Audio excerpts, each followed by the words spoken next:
Okay, first of all जब हम word income tax use करते हैं तो इसमें जो वर्ड इनकम है ना वो रेवेन्यू के मतलब में नहीं आता है। बेसिकली इट मींस प्रॉफिट, यानी इसका मतलब ये हुआ कि जब हम इनकम का वर्ड यूज करते हैं इस स्टैंडर्ड में तो ये प्रॉफिट के मतलब में आएगा।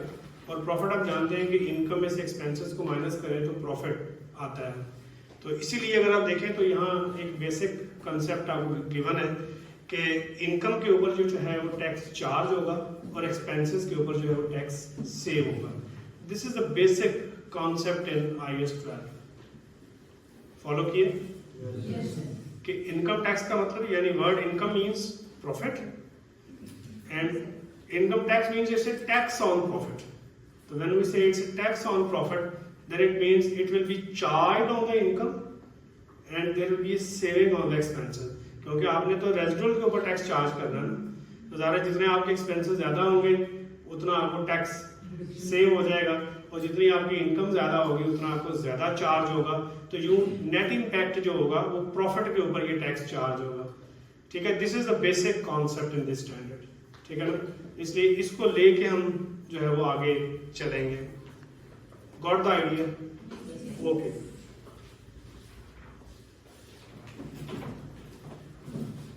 अब हम इस प्रेजेंटेशन में ज़ाहिर है objectives, scope, definitions, recognition, measurement, presentation and disclosure, these are the most normally these are the 6 you can say main paragraphs in a standard.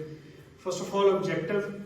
What's the objective of this IFRS? Objective is basically to provide the guidelines, the information for the recognition of current and deferred tax. यानी ये जो standard है वो आपको बताएगा कि current tax recognise करना है या डिफर्ड टैक्स रिकग्नाइज करना है, तो उसके प्रिंसिपल्स आपको देगा। एंड देन ज़ाहिर है कि रिकग्निशन इनफ नहीं होती, we have to measure it as well. तो हमने ज़ाहिर है इसको एक वैल्यू साइन करनी है, then that value will be incorporated in the financial statements and ultimately that current or deferred tax will be presented somewhere in the financial statements, and then you have to provide certain related disclosures, means on what items this tax has been calculated, you have to provide that information as well in the financial statements. So अगर हम बात करें तो इस standard का objective, scope, definition, recognition, measurement and presentation and disclosures क्या है? Current tax और डेफर्ड टैक्स को क्या करना? रिकग्नाइज करना, मेजर करना, कि इसके प्रिंसिपल्स आपको देगा। और दूसरी बात क्या है कि ये स्टैंडर्ड आपको बताएगा कि आपने करंट टैक्स को कहाँ प्रेजेंट करना है इन द फाइनेंशियल स्टेटमेंट्स। ज़ाहिर है कि करंट टैक्स के दो पार्ट होते हैं, एक करंट टैक्स एक्सपेंस होता है और एक करंट टैक्स पेएबल होता है। फिर इस तरह करंट टैक्स के अंदर फर्दर दो तरह के टैक्सेस होते हैं, one is called as current tax current year and the other is called as current tax prior year. And similarly जब हम बात करेंगे डिफर्ड टैक्स की, तो डिफर्ड टैक्स जो है करंट टैक्स आपके कोर्स में वो वाला करंट टैक्स तो नहीं है that is being charge in other comprehensive income और that is being charge in statement of changes in equity, वो आपके कोर्स में नहीं है। बट ये बात आपने स्टैंडर्ड को पढ़ते हुए जो एक और ज़हन नशीन करनी है वो ये कि करंट टैक्स हो या डिफर्ड टैक्स हो, वो वहीं रिकग्नाइज होता है जहां उससे रिलेटेड उसका इनकम या एक्सपेंस चार्ज होता है। यानी if you have recognised certain expenses in the P&L, then their current or the deferred tax will also be recognized in the P&L.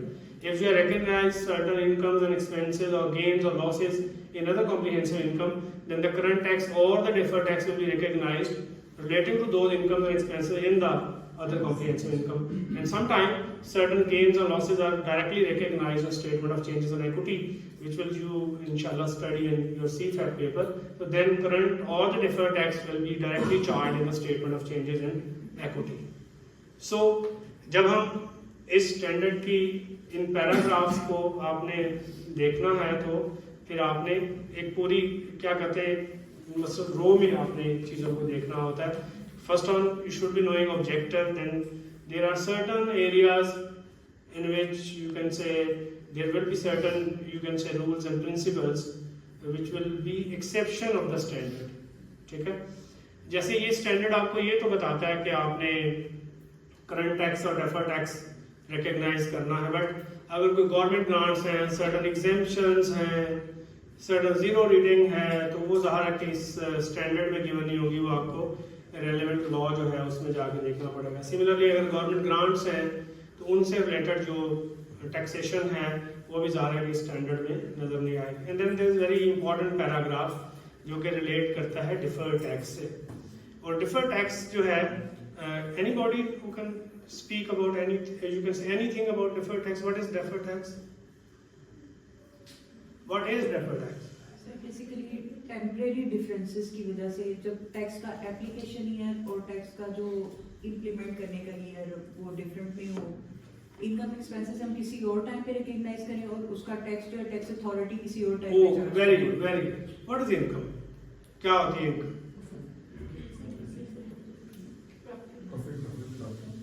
नहीं। What is income? What is income? Increase in assets and decrease in liability. Income बजाते खुद कोई चीज नहीं है, यानी आप income पकारते रहे, दैट मीन्स नथिंग। जेब में पैसे आएंगे ना, देन इट मीन्स इनकम। तो income is nothing. An expense is also nothing but is reduction in asset और इंक्रीज इन लायबिलिटी। इस कॉन्सेप्ट को कहते हैं balance sheet approach of accounting. तो जितने भी आपके IFRS हैं वो जिस कॉन्सेप्ट के ऊपर बेस्ड है उसको balance sheet approach of accounting कहते हैं। इसलिए जब आप IFRS 15 में रेवेन्यू को भी डिफाइन करते हैं तो in terms of assets and liabilities define करते हैं। तो नो इनकम और expense can be defined you can से with its own parameters. It will always be defined in terms of assets and liabilities. तो ये जो अभी मिस ने बात बताई है इसको जरा ज़हन नशीन कर लें, और वो ये कि चूंकि टैक्सेशन लॉज जो हैं वो डिफरेंट ईयर्स में इनकम्स और एक्सपेंसेस को रिकग्निशन देते हैं या उनके ऊपर टैक्स चार्ज करते हैं, और अकाउंटिंग में जो है वो रिकग्निशन या मेजरमेंट जो है वो अकॉर्डिंग टू IFRS होती है। तो सम टाइम जो इनकम को आपने वैल्यू साइन की है या इनकम को जिस साल में आपने रिकग्नाइज किया है वो डिफर कर जाता है उस अमाउंट से या उस साल से जिसमें अकाउंटिंग उसको रिकग्नाइज करती है। इसका मतलब क्या हुआ कि बेसिकली जो डिफर्ड टैक्स है वो इस वजह से अराइज होता है कि इनकम्स और एक्सपेंसेस जो होते हैं वो अंडर IFRS डिफरेंट ईयर्स में रिकग्नाइज होते हैं या उनकी वैल्यू डिफरेंट होती है, दोनों चीज़ें लेनी है, और जो टैक्सेशन लॉज हैं उनके पैरामीटर्स डिफरेंट हैं। लेकिन एक बात जो आपने हमेशा याद रखनी है वो ये कि differ means delay. Differ means delay, इसका मतलब क्या है कि there may be a delay of saving on expenses और there may be a delay of charges on the incomes. लेकिन अगले सालों में इनकम्स और एक्सपेंसेस तो नहीं जाते हैं। क्या जाता है अगले सालों में?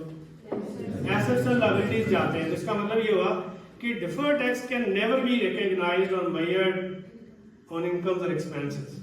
It will always be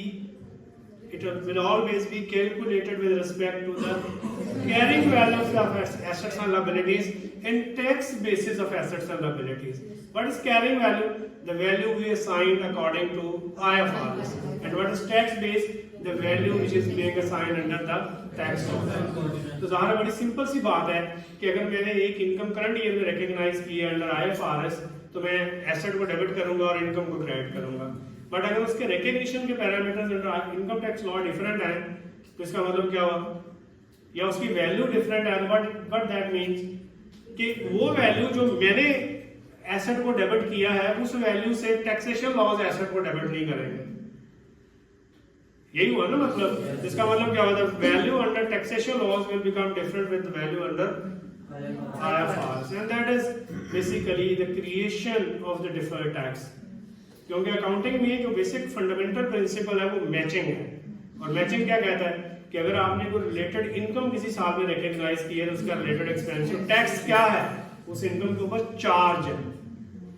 और अगर किसी एक्सपेंस की सेविंग, अगर एक्सपेंस रिकॉर्ड किया तो उसकी सेविंग भी उसी साल में रिकॉर्ड करेगा। दैट मीन्स कि अगर उसका एक्सपेंस रिकॉर्ड हुआ तो टैक्स सेविंग भी उसी साल में रिकॉर्ड होनी चाहिए। But according to taxation laws वो इनकम या एक्सपेंस उस साल का नहीं है। तो व्हाट दैट मीन्स, इसका मतलब क्या हुआ कि या तो मेरे चार्जेस डिले हो गए हैं या मेरी सेविंग्स डिले हो गई, लेकिन मैंने वो इनकम या एक्सपेंस अंडर IFRS को रिकॉग्नाइज कर लिए तो फिर मुझे क्या करना पड़ेगा, अगर मैं कोई इनकम रिकॉर्ड कर ली है और उसका टैक्स चार्ज डिले हो गया है तो मुझे वो टैक्स चार्ज आज ही रिकॉर्ड करना पड़ेगा, not in the name of current tax but in the name of deferred tax.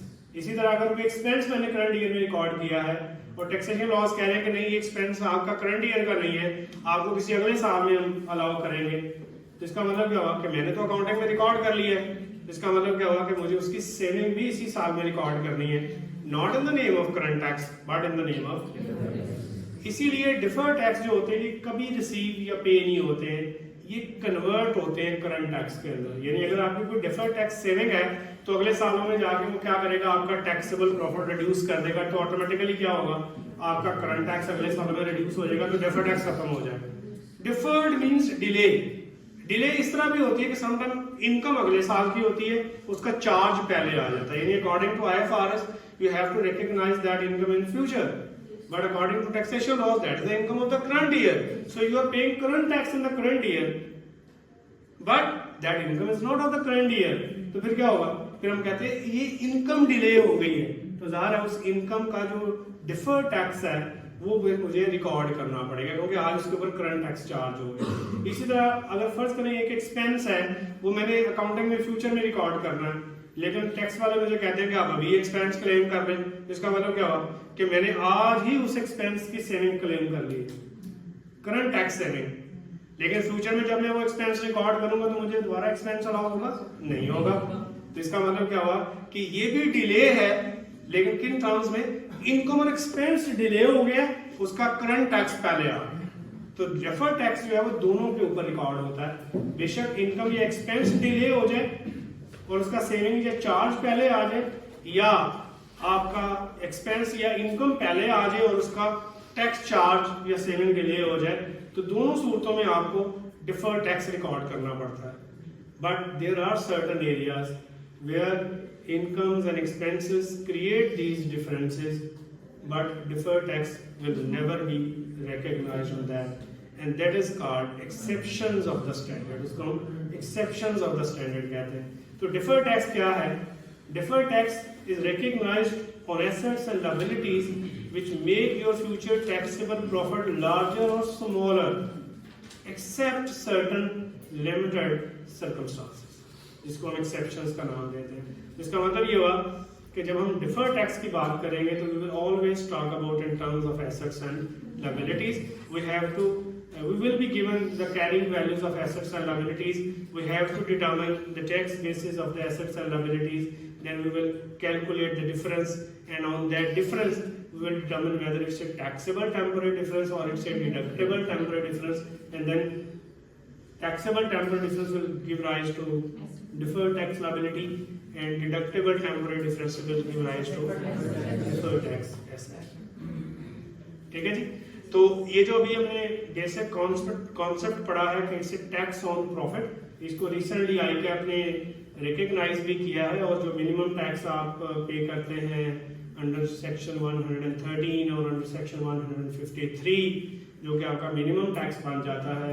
तो पहले मिनिमम टैक्स को भी हम इनकम टैक्स ही कहते थे, लेकिन जब हम इन टर्म्स ऑफ IAS 12 देखते हैं तो ये इनकम टैक्स नहीं है, क्योंकि यहाँ इनकम का मतलब प्रॉफिट के ऊपर टैक्स है।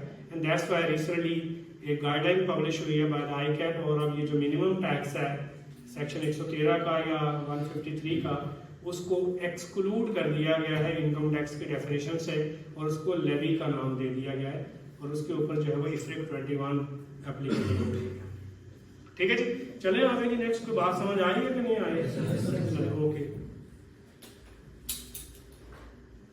ओके जी, हियर इज ऑब्जेक्टिव। तो मैंने थोड़ा सा आपको पहले एक्सप्लेन भी कर दिया था, ताकि थोड़ी सी अंग्रेजी जो है अगर वो कहीं प्रॉब्लमेटिक हो तो हम उसको डिस्कस भी कर लें साथ साथ। तो accounting treatment for income taxes and treatment for the current and future tax consequences. और जब फ्यूचर टैक्स कॉन्सिक्वेंसेज आ रहा है तो इसका मतलब ये होता है कि ये जो आज डिफरेंसेस क्रिएट हुए हैं between the carrying value and tax base, ये जाके करेंगे क्या? It will make your future taxable profit larger और स्मॉलर। बड़ी सिंपल सी बात है कि अगर आज किसी डिफरेंस की वजह से मुझे करंट टैक्स ज्यादा पे करना पड़ रहा है, तो ज़ाहिर है मुझे कल को ये सेविंग मिल जाएगी। जैसे अगर एडवांस इनकम अगर आज टैक्स हो गई है, तो ज़ाहिर है जब मैं अगले साल में जाके इनकम रिकॉग्नाइज करूंगा तो दोबारा टैक्स चार्ज नहीं ना होगा। इसका मतलब क्या होगा कि एडवांस इनकम जो होगी that will create a deductible temporary difference. Similarly अगर आपको कोई एक्सपेंस आपने एक्रूवल बेसिस पे रिकॉर्ड किया है और टैक्सेशन अथॉरिटीज कहती हैं हम आपको पेमेंट बेसिस पे अलाउ करेंगे, इसका मतलब क्या हुआ कि ये जो लायबिलिटी फ्यूचर में आप पे करेंगे इसकी वजह से क्या होगा, आप बेसिकली अकाउंटिंग प्रॉफिट के अगेंस्ट एक्सपेंस रिकॉर्ड नहीं करेंगे, लेकिन टैक्सेशन अथॉरिटीज आपको एक्सपेंस अलाउ करेंगी तो फ्यूचर ईयर्स का जो टैक्सेबल प्रॉफिट होएगा वो स्मॉलर हो जाएगा। ऑन द अदर साइड अगर आप देखें, अगर आपकी फर्ज करें कोई इंटरेस्ट इनकम है जो कि रिसीट बेस पे टैक्स होनी है और आपने उसको अक्रूवल बेसिस पे रिकग्नाइज कर लिया है, तो क्या होगा, आज आप टैक्स पे नहीं कर रहे बट इन द फ्यूचर आप रिसीट ऑफ इंटरेस्ट की एंट्री बुक करेंगे, उसमें इनकम तो नहीं आएगी अकाउंटिंग। इसलिए फिर क्या होगा कि ये जो डेटर की या रिसीवेबल की रिकवरी है, it will make your future taxable profit larger. Clear? तो बेसिकली ये डिफर्ड टैक्स है वो क्या है, ये उन एसेट्स और लायबिलिटीज पे क्रिएट होता है which make your future taxable profit larger और स्मॉलर।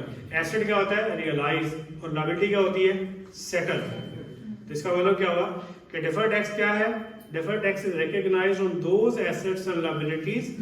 कौन से asset, when they realise, liabilities कौन सी, when they are settled, they make your future taxable profit larger और smaller. Those assets and liabilities give rise to deferred tax। ठीक है, तो ये स्टैंडर्ड की हमने आपके लिए वर्डिंग भी रिप्रोड्यूस कर दी है।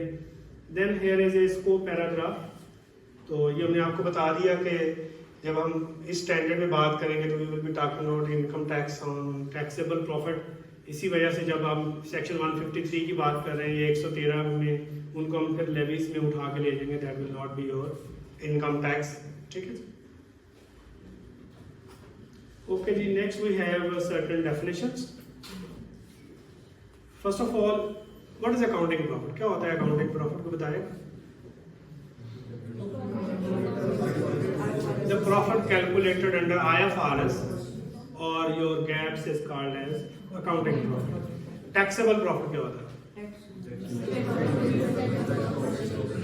The profit determined or calculated according to taxation laws. अब इसका तरीका क्या होता है कि हम अकाउंटिंग प्रॉफिट लेते हैं, उसमें हम एडमिसिबल इनएडमिसिबल की एडजस्टमेंट करते हैं। एडमिसिबल का मतलब क्या होता है कि मैंने एक्सपेंस या इनकम रिकॉर्ड नहीं किया करंट ईयर में in IFRS, but according to taxation laws it's my income और एक्सपेंस, तो मैं उसको अकाउंटिंग प्रॉफिट के अंदर ऐड या लेस कर देता हूँ। इनएडमिसिबल का मतलब होता है कि मैंने कोई इनकम या एक्सपेंस रिकॉर्ड किया हुआ है अकाउंटिंग में, but under the taxation laws उसके ऊपर करंट टैक्स चार्ज नहीं होना, तो मैं क्या करूँगा, उसको ऐड बैक कर दूंगा। तो ये जो सारा प्रोसेस होता है इसको हम कहते हैं कि ये टैक्सेबल प्रॉफिट निकालने का एक प्रोसेस है। करंट टैक्स किसके ऊपर चार्ज होता है, टैक्सेबल प्रॉफिट पे चार्ज होता है। And if there is no taxable profit फिर क्या होता है, टैक्स लॉस होता है। और टैक्स लॉस के ऊपर जाहिर है कि हमारा कोई करंट टैक्स नहीं होता। ठीक है ना, ठीक है, करंट टैक्स नहीं होता। जो हम मिनिमम टैक्स पे करते हैं वो लेवी होती है, वो इसके डेफिनेशन में नहीं आएगी, लेकिन आपके कोर्स में वो इफेक्ट नहीं है तो इसलिए हम उसको डिस्कस नहीं कर रहे हैं। अच्छा, इसके बाद टैक्स एक्सपेंस क्या होता है, इज द एग्रीगेट, ऐसे नहीं कहते total, is the aggregate of current tax and deferred tax. यानी करंट टैक्स और डेफर्ड टैक्स का जो एग्रीगेट होता है उसको क्या कहते हैं, tax, current tax tax expense, क्या कहते हैं, टैक्स एक्सपेंस। और एक रिकंसिलिएशन बनानी होती है आपने किसके दरमियान, टैक्स एक्सपेंस और टैक्स ऑन अकाउंटिंग, ऐसे बात करनी है। इसलिए कि जो फाइनेंशियल स्टेटमेंट में आप शो करते हैं प्रॉफिट, वो कौन सा होता है, अकाउंटिंग प्रॉफिट, और उसके ऊपर जो टैक्स एक्सपेंस होता है वो आप according to taxation laws calculate कर रहे होते हैं। दोस्तों इसलिए आपका जो प्रॉफिट आफ्टर टैक्स होता है ना, वो क्या हो जाता है, मैनिपुलेट हो जाता है। बेसिकली डिफर्ड टैक्स को रिकॉग्नाइज करने की भी एक रीजन जो है उस मैनिपुलेशन को खत्म करना है, लेकिन देयर आर सर्टेन एक्सेप्शंस जिसकी वजह से क्या होता है कि आपका जो, अगर सारे के सारे डिफरेंसेस आपके टेम्परेरी नेचर के हों तो आपका टैक्स एक्सपेंस एग्जैक्टली सेम होता है अगर आप tax on accounting profit calculate करें। ठीक है ना, लेकिन किन की वजह से डिफरेंस आता है, आपको बताएगा किसकी वजह से डिफरेंस आता है, चेंज इन टैक्स रेट। बिल्कुल सही है, चेंज इन टैक्स रेट क्यों क्रिएट करता है ये डिफरेंस, अकाउंटिंग प्रॉफिट पे किसी और चीज पे टैक्स है और जो टैक्सेबल सर इनकम के ऊपर टैक्स किस वर्ड पे लगे होते हैं? इसका मतलब रट्टा लगाया। खुदा के बंदो, जो ओपनिंग डेफर्ड टैक्स होता है ना वो किसी और रेट पे कैलकुलेट हुआ होता है, और क्लोजिंग डेफर्ड टैक्स जो होता है वो किसी और रेट पे कैलकुलेट हुआ होता है, जिसकी वजह से ओपनिंग डेफर्ड टैक्स जो होता है वो क्लोजिंग डेफर्ड टैक्स के अंदर है ना, इसलिए इसका जो डिफरेंस होता है वो निकालते ही opening net taxable temporary differences के ऊपर है। सिंपली आपने चेंज इन रेट को मल्टीप्लाई कर दे तो वो रिकनसाइलिंग आइटम आ जाते हैं। बैलेंस शीट क्या होती है? क्लोजिंग बैलेंस शीट का मतलब क्या होता है? Opening balance sheet plus increase और decrease in net assets during the year, यही तो क्लोजिंग होता है ना। इसी तरह डेफर्ड टैक्स क्या होता है? Opening deferred tax plus change for the year is equal to closing.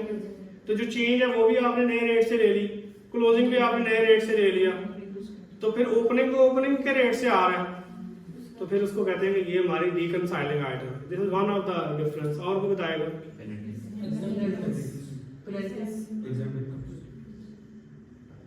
Permanent differences कहते हैं ऐसी इनकम और एक्सपेंसेस जो आज चार्जेबल टू या अलाउएबल नहीं हुए और कभी भी नहीं होंगे। ठीक है जी। और different tax rates on certain incomes और एक्सपेंसेस, ये बिल्कुल सही है। जैसे इंटरेस्ट इनकम है, जैसे डिविडेंड इनकम है, ठीक है जी, उनका रेट जो अकाउंटिंग प्रॉफिट में, जब आप अकाउंटिंग प्रॉफिट के ऊपर रेट कैलकुलेट करते हैं या चार्ज करते हैं तो एक फिगर जो आती है वो तो ओवरऑल रेट पे आ जाती है, जबकि टैक्स एक्सपेंस के अंदर जो वो इनकम या एक्सपेंसेस होते हैं वो डिफरेंट रेट से इंक्लूड हुए होते हैं, तो उनका बीच का डिफरेंस जो होता है वो रिकनसाइलिंग आइटम बन जाता है। और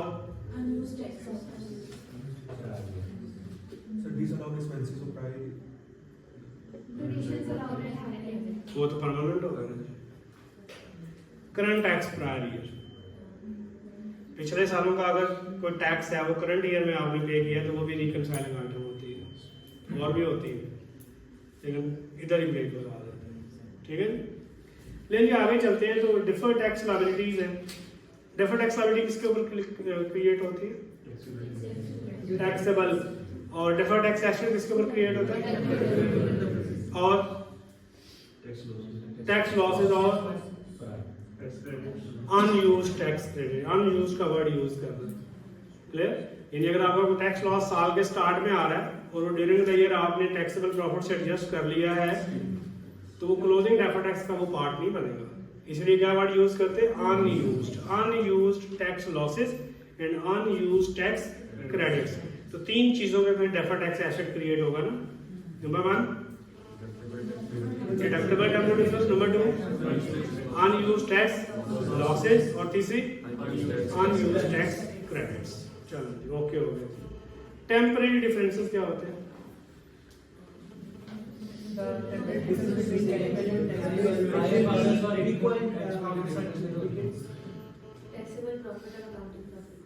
परमानेंट डिफरेंस क्या होता है?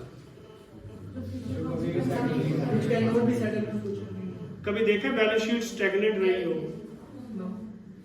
बैलेंस शीट हमेशा क्या हो रही होती है?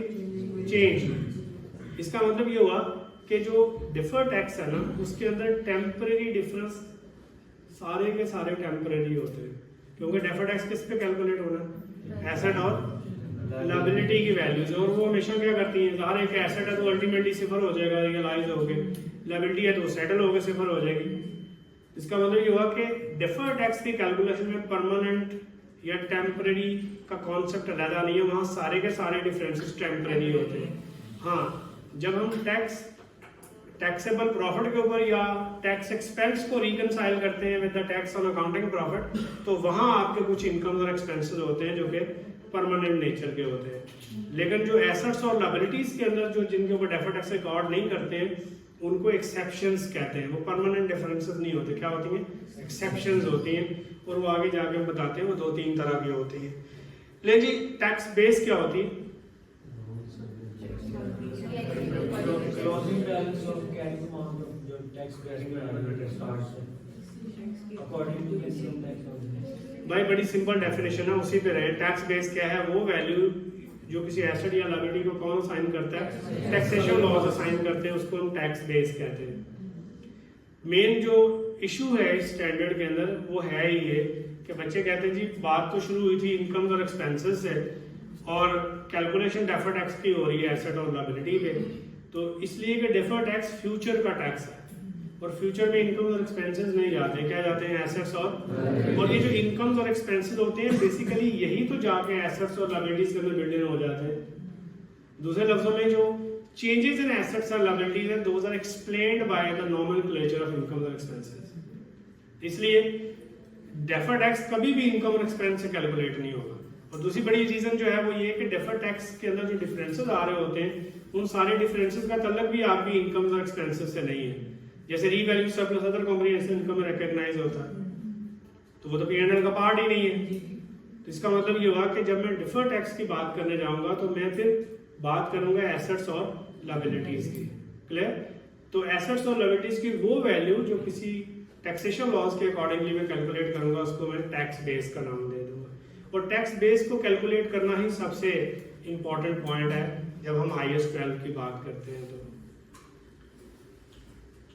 नहीं अब we have discussed it, income tax क्या होता है, ठीक है जी, और टैक्स एक्सपेंस क्या होता है, ठीक है, ये हमने बात कर ली है।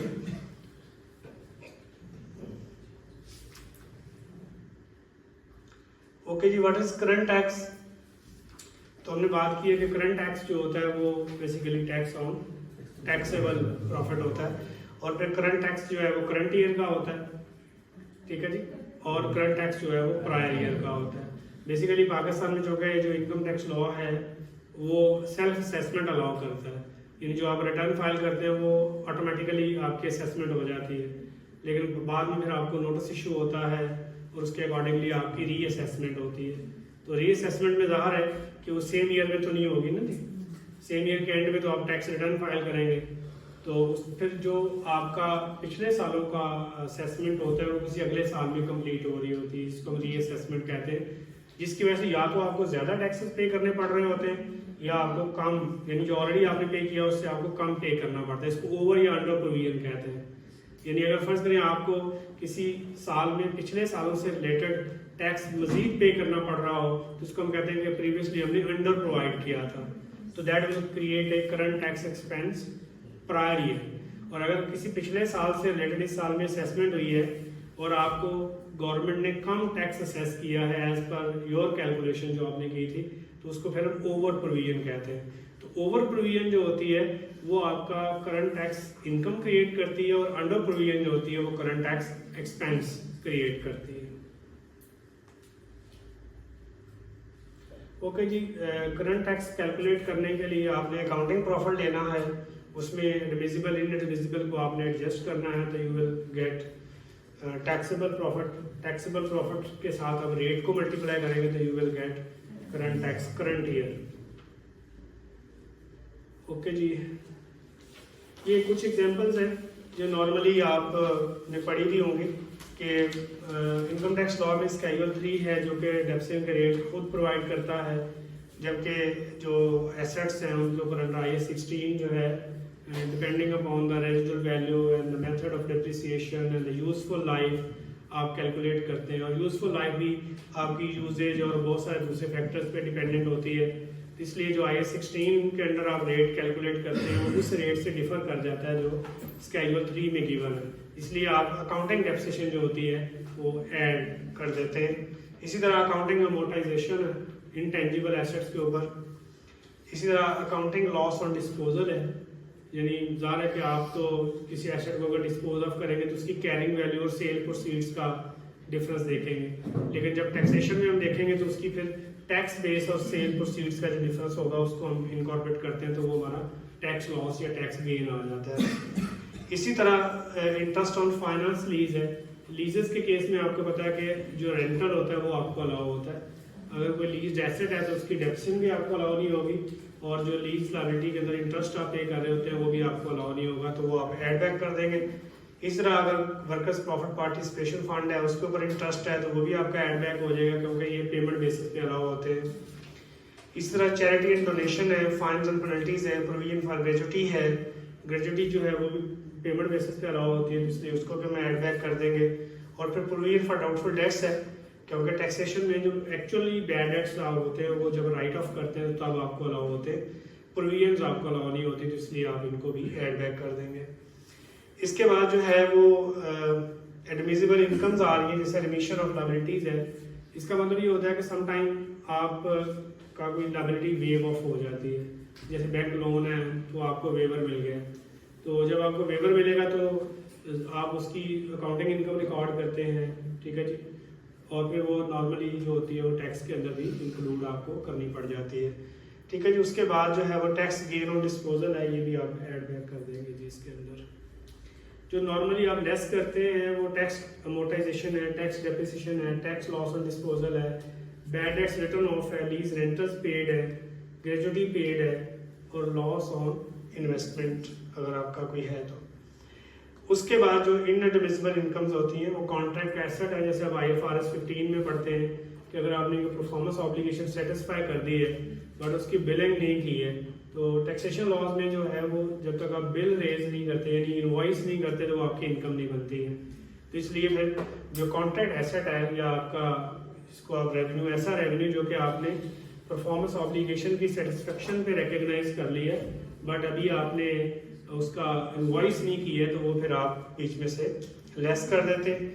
इसी तरह जो अकाउंटिंग गेन ऑन डिस्पोजल है वो भी आप लेस कर देते हैं। तो यूं जो आपके पास नेट फिगर आती है that will be called as your taxable profit, उसको हम टैक्सेबल प्रॉफिट कह देते हैं।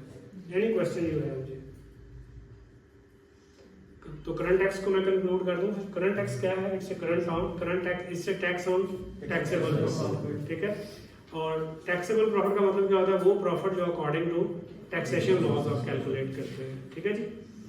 और उसको कैलकुलेट करने का तरीका क्या होता है? अकाउंटिंग प्रॉफिट लेते हैं, उसमें एडमिसिबल इनएडमिसिबल जो है उसकी एडजस्टमेंट होती है। बेसिक डिफरेंस क्या है? बेसिक डिफरेंस ये है कि आपका कोई एक्सपेंस जो आपने रिकॉर्ड कर लिया है उसकी अमाउंट या उसका रिकग्निशन क्राइटेरिया अगर डिफर कर रहा हो तो वो आप ऐड बैक कर देते हैं, और वो इनकम्स या एक्सपेंसेस जो कि जिनका रेट या जिनकी रिकग्निशन क्राइटेरिया डिफरेंट है उसको आप फिर ज़ाहिर है अकॉर्डिंगली लेस कर देते हैं या इनएडमिसिबल के तौर पे या एडमिसिबल के तौर पे एडजस्ट कर देते हैं। तो यूं आपके पास एक टैक्सेबल प्रॉफिट आ जाता है। यानी मतलब ये है कि बेसिकली आपने देखना है कि मैंने अकाउंटिंग में जो रिकग्निशन की है वो टैक्स की रिकग्निशन से डिफर कर रही है, जो मैंने अकाउंटिंग में वैल्यू असाइन की है वो टैक्स की वैल्यू से असाइन कर रही है। तो ये वो इनकम्स और एक्सपेंसेस होते हैं। ज़ाहिर है कि अगर कोई एक्सपेंस है वो मैंने रिकग्नाइज अकाउंटिंग में कर लिया, टैक्स वाले उसको रिकग्निशन नहीं दे रहे तो मैं एड बैक कर दूँगा। और अगर कोई इनकम है मैंने रिकग्नाइज कर ली है अंडर IFRS लेकिन वो टैक्सेबल नहीं है तो उसको मैं लेस कर दूँगा। क्लियर?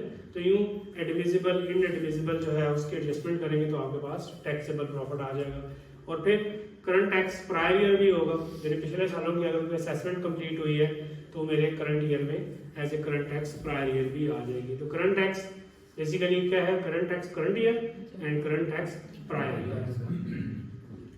देखिए नेक्स्ट आपके पास जो कॉन्सेप्ट है वो डिफर्ड टैक्स का है, और यहाँ हमने वही कॉन्सेप्ट रिपीट कर दिया है कि डिफर्ड टैक्स जो है वो एसेट्स और लायबिलिटीज पे कैलकुलेट होता है। तो इसकी रीज़न हमने आपको दे दी है कि इनकम और एक्सपेंसेस जो होते हैं वो बजाते खुद कोई चीज़ें नहीं होते हैं, वो इंक्रीजेज या decreases in assets and liability. That's why you compare carrying value and tax base. और उनका जो डिफरेंस होता है वो रिकग्निशन और मेजरमेंट का ही डिफरेंस है जो IFRS में और टैक्सेशन लॉज में है।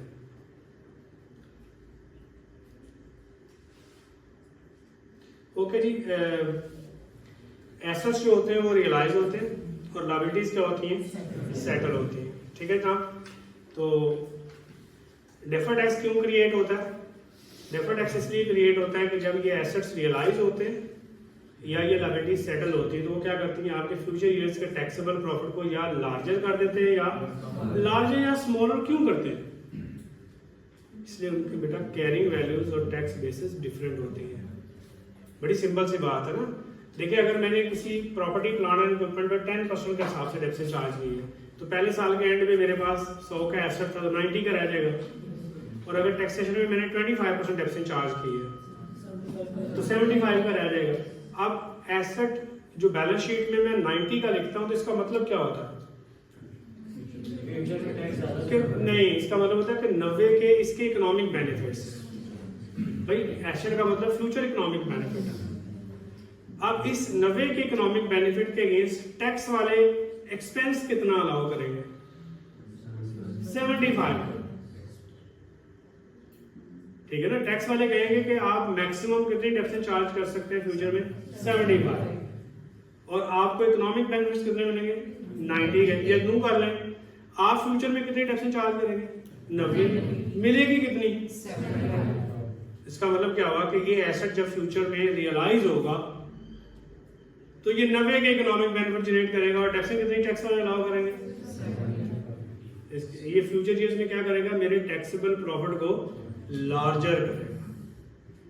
अब इसी तरह अक्रूड एक्सपेंसेस है, मैं फ्यूचर में जाके एंट्री पास करूंगा लायबिलिटी डेबिट और बैंक क्रेडिट, मैं कोई एक्सपेंस रिकॉर्ड करूंगा नहीं, क्योंकि मैंने आज एक्सपेंस रिकॉर्ड कर लिया। लेकिन टैक्सेशन वाले क्या करेंगे, इस लायबिलिटी की पेमेंट मुझे एज एन एक्सपेंस अलाउ करना।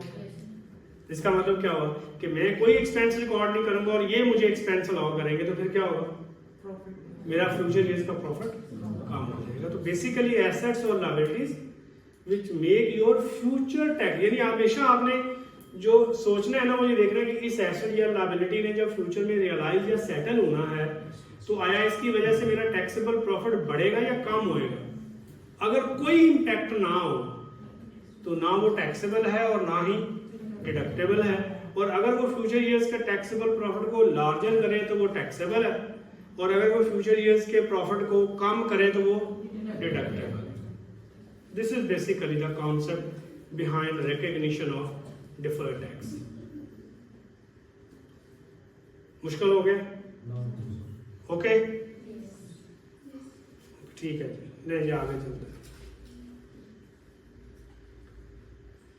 ओके जी, tax base of an asset, तो क्या लिखा हुआ है, if the future economic benefit will flow,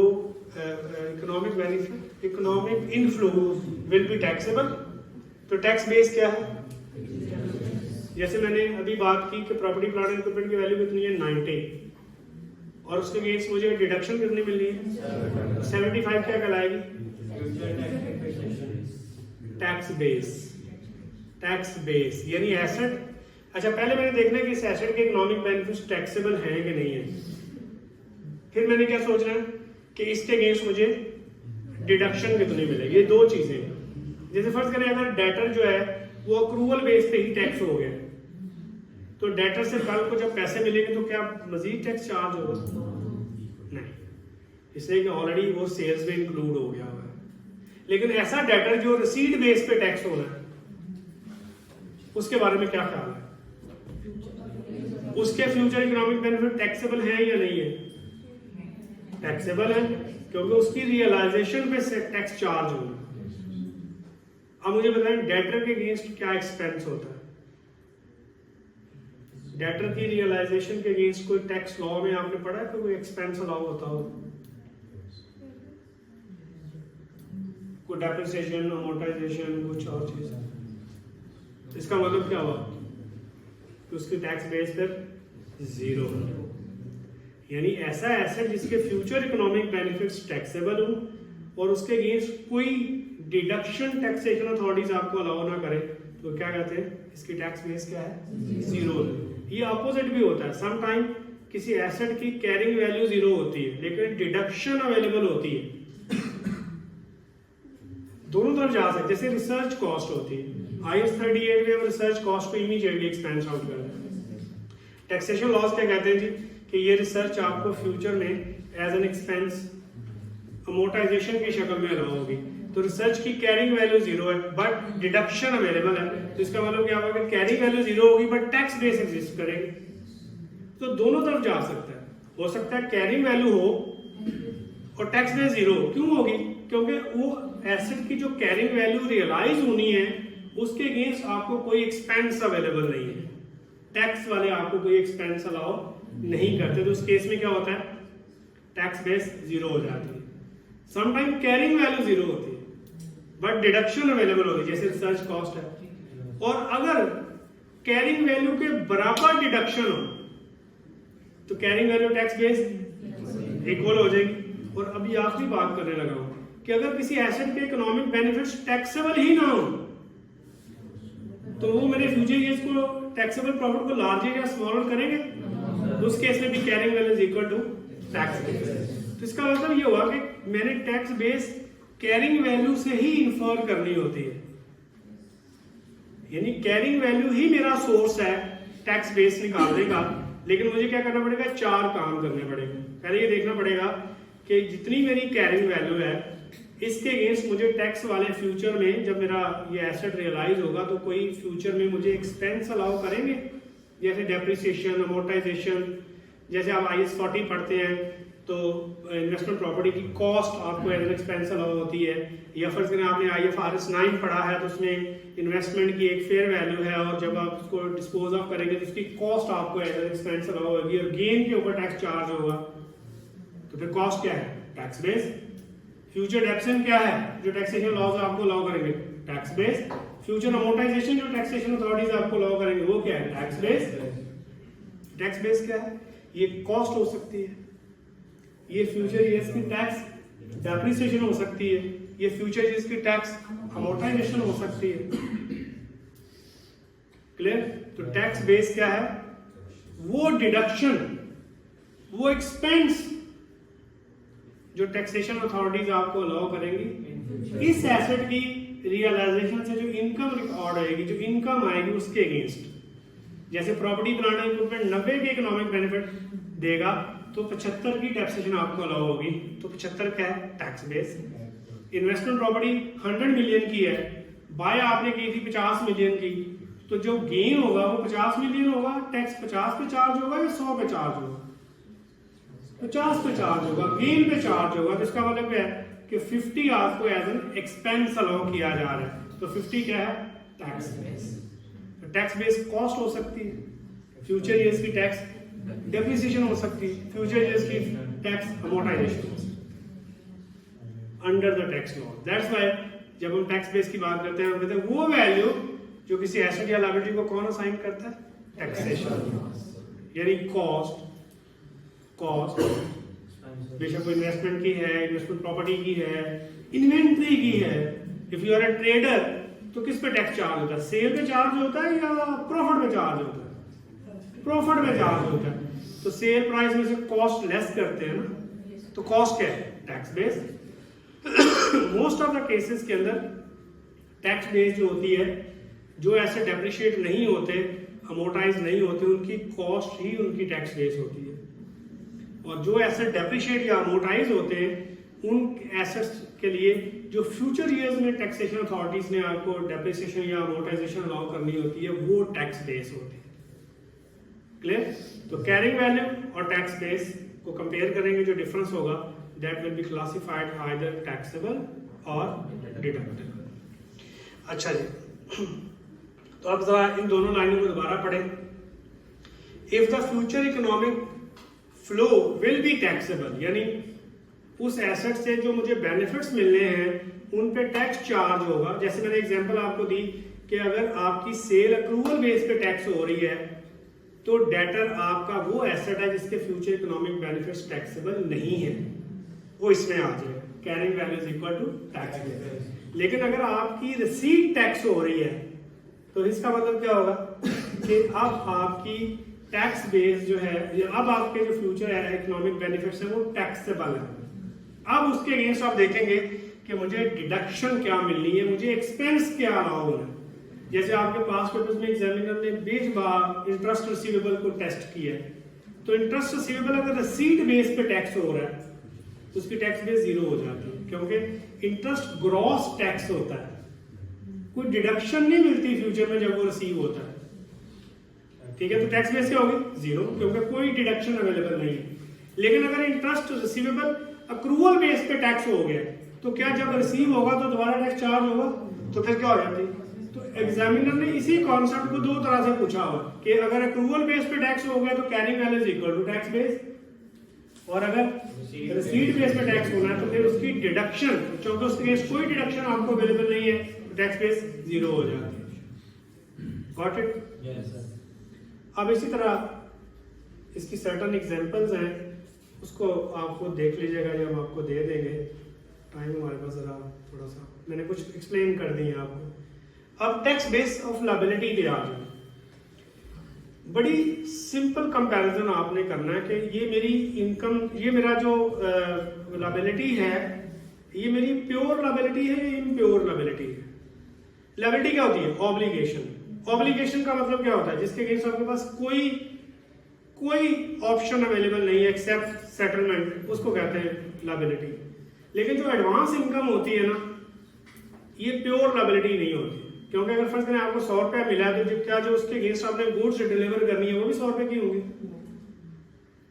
भाई। अगर तो आप ये कर रहे हैं तो फिर आप बिजनेस तो नहीं कर रहे भाई। 100 रुपए की चीज बेचते हो तो 80 रुपए उसकी कॉस्ट होगी ना। इसका मतलब क्या हुआ कि अगर मैं एडवांस इनकम पूरी की पूरी को 100 रुपया अपनी लायबिलिटी कह देता हूँ, हालांकि उसके अंदर लायबिलिटी कितनी है 80, क्योंकि मैंने 80 की गुड्स डिलीवर करनी है, 20 तो मेरा प्रॉफिट है। इसका मतलब ये हुआ कि एडवांस इनकम सारी की सारी मेरी लायबिलिटी नहीं होती। लेकिन जाहिर है कि मैं अंडर IFRS 15 या बाकी IFRS में जब जाऊंगा तो मैं एडवांस इनकम को मैचिंग कॉन्सेप्ट के बेस पे लेता हूं, और मैं कहता हूं क्योंकि मैंने अभी इसके अगेंस्ट गुड्स या सर्विसेज डिलीवर नहीं की हैं, तो ये सारी की सारी मेरी लायबिलिटी है। हालांकि वो सारी की सारी मेरी लायबिलिटी नहीं होती, उसके अंदर सिर्फ जो मेरी कॉस्ट इन्वॉल्व है वो मेरी लायबिलिटी है, लेकिन मैं पूरी की पूरी अमाउंट को लायबिलिटी कह देता हूँ। इसका मतलब ये हुआ कि जब मैं एडवांस इनकम की बात करने जाऊंगा, टैक्स बेस निकालने जाऊंगा, तो उसको मैं अलग क्लासिफाई कर दूंगा, और जो मेरी अदर देन एडवांस इनकम है उनको मैं अलग क्लासिफाई कर दूंगा। क्लियर? क्योंकि वो मेरी प्योर लायबिलिटी, जैसे क्रूड एक्सपेंस है, क्रेडिटर है, बैंक लोन है, ये सारे मेरे क्या है प्योर लायबिलिटी है। क्योंकि मैं कह रहा हूँ कि मेरा क्रेडिटर 100 का है तो इसका मतलब मुझे 100 ही देने पड़ेंगे। अगर मेरा कोई क्रूड एक्सपेंस 100 का है तो मुझे 100 ही पेमेंट करनी पड़ेगी। इसका मतलब ये हुआ कि क्रूड एक्सपेंस है या क्रेडिटर है तो ये फुल अमाउंट से मेरी लायबिलिटी है। तो ऐसी लायबिलिटीज जो प्योर लायबिलिटीज होती हैं उनके अंदर स्टैंडर्ड कहता है कि आपने ये देखना है कि जब मैं इस लायबिलिटी को पे करूंगा तो इसकी पेमेंट मुझे एज एन एक्सपेंस अलाउ होनी है कि नहीं होनी है। बड़ा सिंपल सा असूल है कि अगर ये लायबिलिटी पहले ही मुझे अक्रूवल बेस पे एक्सपेंस के तौर पे अलाउ हो गई है, तो जब मैं लायबिलिटी को पे करूंगा तो क्या मुझे दोबारा अलाउ होगी? तो इसका मतलब ये हुआ कि प्रॉब्लम वहां आएगी जहां मैंने लायबिलिटी रिकग्नाइज की है बट मुझे टैक्सेशन अथॉरिटीज ने अलाउ नहीं किया। क्लियर? तो इसलिए आपने जो कंपैरिजन करना है वो ये करना है कि आया payment of liability will be allowed as an expense और नॉट। अगर वो एक्सपेंस के तौर पे अलाउ नहीं होगी तो इसका मतलब ये होगा कि मैं एंट्री पास करूंगा लायबिलिटी डेबिट बैंक क्रेडिट, मैं भी एक्सपेंस रिकॉर्ड नहीं करूंगा फ्यूचर में, और टैक्सेशन अथॉरिटीज भी मुझे अलाउ नहीं करेंगी। तो फिर क्या होगा? No impact on future taxable profit, no larger और स्मॉलर। तो उस केस में आप जानते हैं कि फिर carrying value is equal to tax. और जब उसकी पेमेंट मुझे एज एन एक्सपेंस अलाउ होगी तो स्टैंडर्ड बड़ी सिंपल बात करता है कि कैरिंग वैल्यू में से जितना आपको फ्यूचर में एक्सपेंस अलाउ होना है वो लेस कर दे। नॉर्मली 100% पेमेंट ही अलाउ हो रही होती है एज एन एक्सपेंस, तो उस केस में टैक्स बेस 0 हो जाती है। मास वाइड पेनल्टीज के ये ऐसी लायबिलिटीज जो कि आपको अंडर इनकम टैक्स लॉ उसने मना कर दिया है कि इनको पेमेंट भी करेंगे तो मैं आपको अलाउ नहीं करूंगा। बाकी सारी लायबिलिटीज जो पेमेंट बेसिस पे अलाउ होती है उनकी टैक्स बेस 0 हो जाती है। लेकिन पेनल्टीज जो होती हैं या ऐसी लायबिलिटीज जिनकी payment as an expense allow नहीं होती है under the income tax law, उनकी फिर carrying value is equal to tax base. और वो एक्सपेंसेस जो पहले ही अक्रूवल बेस पे अलाउ हो गए उनकी भी carrying value is equal to tax base. और एडवांस इनकम के लिए जो रूल है वो थोड़ा सा डिफरेंट है। एडवांस इनकम में आपने देखना होता है कि ये रिसीट बेस पे टैक्स होगी। हाँ जी, एडवांस इनकम के केस में आपने ये देखना होता है कि ये मेरी इनकम रिसीट बेस पे टैक्स हुई है या अक्रूवल बेस पे टैक्स हुई है। कब फर्क आएगा? कब फर्क आएगा टैक्स में और अकाउंटिंग में? बेटा जब रिसीट बेस पे टैक्स होगी, क्योंकि मैं एडवांस इनकम को लायबिलिटी कहता हूँ रिसीट पे, तो जाहिर है टैक्स वाले क्या कहेंगे? इनकम। तब प्रॉब्लम आएगी ना, मैंने उसको अकाउंटिंग प्रॉफिट में शामिल नहीं किया और टैक्स वाले कह रहे हैं कि आप टैक्सेबल प्रॉफिट में शामिल करें, तो देन प्रॉब्लम आएगी ना। तो इसका मतलब ये हुआ कि अगर एडवांस इनकम रिसीट बेस पे टैक्स हो रही है तो देन उसकी टैक्स बेस डिफर करेगी, और अगर एडवांस इनकम अक्रूवल बेस पे ही टैक्स हो रही है तो मेरी अकाउंटिंग भी अंडर IFRS अक्रूवल है, टैक्स वाले भी अगर अक्रूवल पे ही टैक्स करेंगे तो then there will be no difference. Clear? तो जिस केस में इनकम रिसीट बेस पे टैक्स होती है उस केस में आपका फार्मूला होता है carrying value less amount not taxable, और नॉर्मली ये 0 ही होता है, यानी जितनी कैरिंग वैल्यू होती है उतनी ही अमाउंट फ्यूचर में आपको जो है वो टैक्स नहीं हो रही होती, क्योंकि उसके ऊपर आपने टैक्स पहले पे कर दिया होता है। तो डिफरेंस कब आएगा एडवांस इनकम में? जब वो रिसीट बेस पे, यानी डेफर्ड टैक्स एडवांस इनकम पे कब क्रिएट होना? जब वो रिसीट बेस पे टैक्स हो जाए। क्लियर? तो carrying value will be your value of liability, और टैक्स बेस पे होगी carrying value less amount not taxable, यानी उसमें से उतनी अमाउंट जो अभी टैक्स हो गई है वो बीच में से रेस्ट करें, जो बैलेंस बचेगा। तो चूंकि सारी की सारी अमाउंट नॉर्मली अभी टैक्स हो जाती है, तो एडवांस इनकम अगर रिसीट बेस पे टैक्स हो रही हो, उसकी कैरिंग वैल्यू होती है बट टैक्स बेस जीरो हो जाती है। तो then there will be a difference. कौन सा डिफरेंस होगा, टैक्सेबल या डिडक्टेबल? एडवांस इनकम अगर रिसीट बेस पे टैक्स होगी तो कौन सा डिफरेंस होगा, टैक्सेबल या डिडक्टेबल? डिडक्टेबल बेटा, क्योंकि फ्यूचर में जाके मैं एडवांस इनकम को डेबिट करके P&L को क्रेडिट करूंगा, तो मेरा accounting profit will be on the higher side. लेकिन क्योंकि इस एडवांस इनकम के ऊपर पहले मैं टैक्स दे के आ चुका हूं, तो क्या होगा, टैक्सेबल प्रॉफिट निकालते हुए इसको मैं माइनस कर दूंगा, तो देन मेरा टैक्सेबल प्रॉफिट स्मॉलर हो जाएगा। तो ऐसे तमाम डिफरेंसेस जिनकी वजह से फ्यूचर ईयर्स का टैक्सेबल प्रॉफिट स्मॉलर होगा, that will be your deductible difference. वैसे तो आपने रट्टा भी लगाया होगा कि अगर एसेट की कैरिंग वैल्यू ज्यादा हो, लायबिलिटी कम हो, तो taxable temporary, otherwise deductible. Liability के लिए अपोजिट लगाया होगा। लेकिन सोचना बेटा आपने ऐसे कि फ्यूचर ईयर्स के टैक्सेबल प्रॉफिट पे क्या इंपैक्ट आएगा। यानी अगर एसेट की कैरिंग वैल्यू ज्यादा है तो you will charge more accounting taxation in the future, and there will be less tax depreciation. It means future years taxable profit will be larger. It means it's a taxable temporal difference. दूसरी तरफ आ जाए, अगर आपने advance income पहले tax करवा ली है तो क्या होगा, फ्यूचर ईयर्स में you will book an income but that will not be chargeable to tax. इसका मतलब taxable profit will be smaller. ऐसे सोचेंगे तो ऑटोमेटिकली आपको समझ आ जाएगी कि यार इसको कैसे रिकॉग्नाइज करना। कुछ बात समझ आई? लेंच There are certain examples वो आप खुद go through कर लीजिएगा।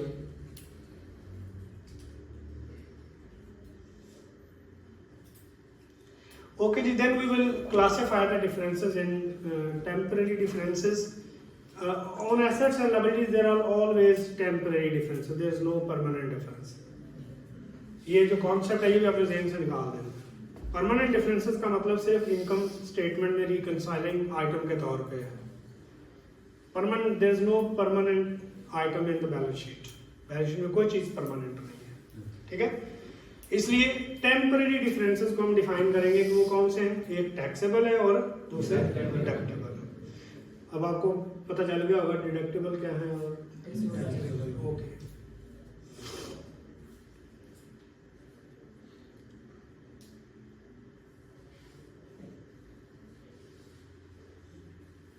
ओके जी, ये भी हमारी बात हो गई है। टैक्सेबल टेम्पोरल डिफरेंसेस के ऊपर डेफर्ड टैक्स लायबिलिटी क्रिएट होती है और डिडक्टेबल टेम्पोरल डिफरेंस के ऊपर।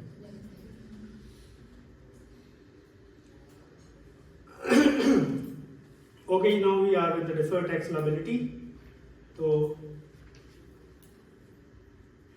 deferred tax liabilities are the amounts of income taxes payable in future periods in respect of taxable temporary differences, ठीक है। और जैसे हमने आपको पहले बता दिया था कि ये डेफर्ड टैक्स पे नहीं होता, डेफर्ड टैक्स कन्वर्ट होता है करंट टैक्स में, ठीक है।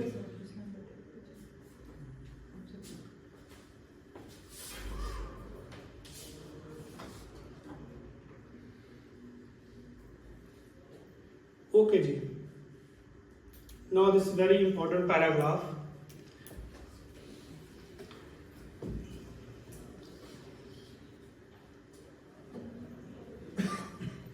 शुरू करें? ओके जी, हमने पहले भी बात की थी कि डिफर्ड टैक्स लायबिलिटी जो है उस पर रिकॉग्नाइज होती है टैक्सेबल टेम्परेरी डिफरेंसेस के ऊपर। टैक्सेबल टेम्परेरी डिफरेंसेस का मतलब क्या होता है, जो फ्यूचर ईयर्स में टैक्सेबल प्रॉफिट को लार्जर करते हैं उनको टैक्सेबल टेम्परेरी डिफरेंसेस कहते हैं। लेकिन हमने आपसे शुरू में बात की थी स्कोप पैराग्राफ के अंदर कि जरूरी नहीं है सारे जो टैक्सेबल टेम्परेरी डिफरेंसेस हैं उनके ऊपर डेफर्ड टैक्स रिकॉर्ड हो, उसको हम एक्सेप्शंस कहते हैं। क्या कहते हैं? जैसे आपने इनकम टैक्स लॉ पढ़ा है, माशाल्लाह पढ़ा है, ओके। आपने पढ़ा होगा कि ऐसे व्हीकल्स जिनको आप रेंट पे नहीं चलाते उनकी टैक्सें कितनी अलाउ होती है? 2.5 मिलियन तक अलाउ होती है, कि आप 7.5 कर दिए, कितनी कर दी? किसी को याद नहीं है, 7.5 और आपने ले लिया V8। अच्छा, जब मुझे बताएं कि अगर आपने V8 ले लिया तो कितने की होती है V8? पुराना लगा लें, चलो 100 मिलियन का होगा। और डेप्सन कितनी मिलेगी टैक्स वाली? 7.5। तो जो बाकी आपका बच गया है 92.5, उसका क्या करेंगे? अब अगर हम देखें तो you will charge accounting deposit in the future 100 million पे, अलाउ किस पे होगी? 7.5 पे। इसका मतलब ये हुआ कि बाकी जो बीच का डिफरेंस है वो आपको डेप्रिसिएशन अलाउ नहीं होगी। तो जाहिर है अकाउंटिंग प्रॉफिट में टैक्स ज्यादा चार्ज होगी, टैक्स वाले कम अलाउ करेंगे, फ्यूचर ईयर्स का टैक्सेबल प्रॉफिट लार्जर होगा। लेकिन स्टैंडर्ड क्या कह रहा है? इसके ऊपर डेफर्ड टैक्स रिकॉर्ड नहीं करना। एक्सेप्शन, क्यों एक्सेप्शन? एक्सेप्शन इसलिए क्या है कि वो कहते हैं ये इनिशियल रिकॉग्निशन का डिफरेंस है। इनिशियल रिकॉग्निशन का डिफरेंस का मतलब ये होता है कि देखिए मैंने एंट्री पास की, व्हीकल डेबिट 100 मिलियन से, बैंक क्रेडिट 100 मिलियन से, मैंने कोई एक्सपेंस रिकॉर्ड किया? कोई नहीं किया। टैक्स वाले कह रहे हैं कि इसकी जो टैक्स बेस होगी या डेप्सिट मिलेगी वो कितनी होगी? 7.5। इट मींस कि कैरिंग वैल्यू इनिशियल रिकॉग्निशन पे 100 मिलियन है और इनिशियल रिकॉग्निशन पे डिफरेंस जो टैक्स बेस है वो 7.5 मिलियन है। तो 92.5 मिलियन जो है ये इनिशियल रिकॉग्निशन का डिफरेंस है। तो स्टैंडर्ड ये कहता है कि ऐसे एसेट्स और लायबिलिटी, ध्यान से सुनना, ऐसे ये पास्ट पेपर्स में टेस्ट भी हुआ, ऐसे एसेट्स और लायबिलिटीज जो इनिशियल रिकॉग्निशन पे टैक्सेबल टेम्पररी डिफरेंस क्रिएट करे but which effect neither accounting profit nor taxable profit. यानी ऐसे नहीं हुआ कि उन्होंने 92.5 मुझे टैक्स एक्सपेंस के तौर पे अलाउ किया तो इसलिए 92.5 आया। ऐसे भी नहीं हुआ कि मैंने अकाउंटिंग प्रॉफिट 100 मिलियन का रिकॉग्नाइज किया, उन्होंने सिर्फ 7.5 को टैक्स किया, ऐसे भी नहीं हुआ। यानी ना अकाउंटिंग प्रॉफिट हिट हुआ है ना टैक्स प्रॉफिट हिट हुआ है, डिफरेंस फिर भी आ गया। तो ऐसे डिफरेंस को स्टैंडर्ड कहता है कि ये इनिशियल रिकॉग्निशन का डिफरेंस है। तो इसका मतलब ये हुआ कि ऐसे एसेट जो होते हैं उनको फिर डिवाइड कर देते हैं कि एक इनका अलाउएबल पार्ट है और एक इनका डिसअलाउड पार्ट है। तो 92.5 मिलियन के ऊपर जितनी भी अकाउंटिंग डेप्सिट फ्यूचर में चार्ज होगी वो टैक्सेबल प्रॉफिट निकालते हुए ऐड जरूर हो जाएगी। जैसे जब लेट्स से पहले साल के एंड में आपने अकाउंटिंग में डेप्सिट चार्ज की है 50% और टैक्स में आपने रिकॉग्नाइज की है 10%, फर्ज करें। तो अब अगर आप देखें तो आपकी बैलेंस शीट में 100 मिलियन का एसेट 90 मिलियन का आ गया। अब आपने उसके ऊपर 10 मिलियन की डेप्सिट रिकॉग्नाइज की और टैक्स में आपको 7.5 मिलियन का हाफ यानी 3.75 मिलियन अलाउ हो गई और पीछे 3.75 मिलियन बच गए। अब अगर आप देखें तो डिफरेंस तो 90 और 3.75 का है, लेकिन स्टैंडर्ड कहता है कि नहीं, इसके अंदर कुछ डिफरेंस जो था वो किसका था? ओरिजिनल रिकॉग्निशन का डिफरेंस था। इसलिए उस ओरिजिनल रिकॉग्निशन के डिफरेंस के ऊपर ना इनिशियली डेफर्ड टैक्स रिकॉर्ड होना है और ना सब्सिक्वेंटली रिकॉर्ड होना है। यही वजह है कि आप क्या करेंगे, अपने एसेट को डिवाइड कर देंगे दो हिस्सों में। आप कहेंगे इसका अलाउएबल पार्ट 7.5 मिलियन है और डिसअलाउड पार्ट जो है वो 92.5 मिलियन। और 92.5 मिलियन की इनिशियली टैक्स बेस 0 है और 7.5 मिलियन की इनिशियल टैक्स बेस 7.5 ही है। अब अगर कल को 7.5 के ऊपर 10% और 50% की वजह से फर्क आएगा तो उसके ऊपर तो डेफर्ड टैक्स रिकॉर्ड होएगा। लेकिन इधर जो आपने 92.5 मिलियन के ऊपर अगर 10% डेप्सिट चार्ज करके दोबारा कैरिंग वैल्यू निकालेंगे तो पहले 92.5 मिलियन और 0 का डिफरेंस था, बाद में लेट्स से 87.5 मिलियन और 0 का डिफरेंस है, तो उसके ऊपर कोई डेफर्ड टैक्स रिकॉर्ड नहीं होगा। तो बेसिकली स्टैंडर्ड कहता है कि ऐसा एसेट और liability which give rise to initial recognition difference not because of के उसने अकाउंटिंग प्रॉफिट की वजह से डिफरेंस आया है कि टैक्स प्रॉफिट। इसका क्या मतलब है? देखिए मैंने इंटरेस्ट रिसीवेबल डेबिट किया और P&L को क्रेडिट किया और मैंने कहा कि ये इंटरेस्ट रिसीवेबल जो है वो रिसीट बेस पे टैक्स होगा। तो कैरिंग वैल्यू आ गई और टैक्स बेस 0 हो गई क्योंकि फ्यूचर में कोई डिडक्शन अवेलेबल नहीं है। ये एक्सेप्शन नहीं है। क्यों नहीं है? इनिशियल रिकग्निशन पे अकाउंटिंग प्रॉफिट हिट होगा। स्टैंडर्ड क्या कहता है कि इनिशियल रिकग्निशन पे ना अकाउंटिंग प्रॉफिट हिट हो, यानी डिफरेंस इस वजह से ना आए कि मैंने प्रॉफिट ज्यादा बुक कर लिया है या टैक्स वालों ने ज्यादा प्रॉफिट बुक कर ली, नहीं, ना अकाउंटिंग प्रॉफिट हिट हो ना टैक्स प्रॉफिट हिट हो, और फिर भी डिफरेंस आ जाए तो हम कहते हैं कि ऐसे डिफरेंस के ऊपर ना इनिशियल डेफर्ड टैक्स रिकॉर्ड होगा और ना सब्सीक्वेंट होगा।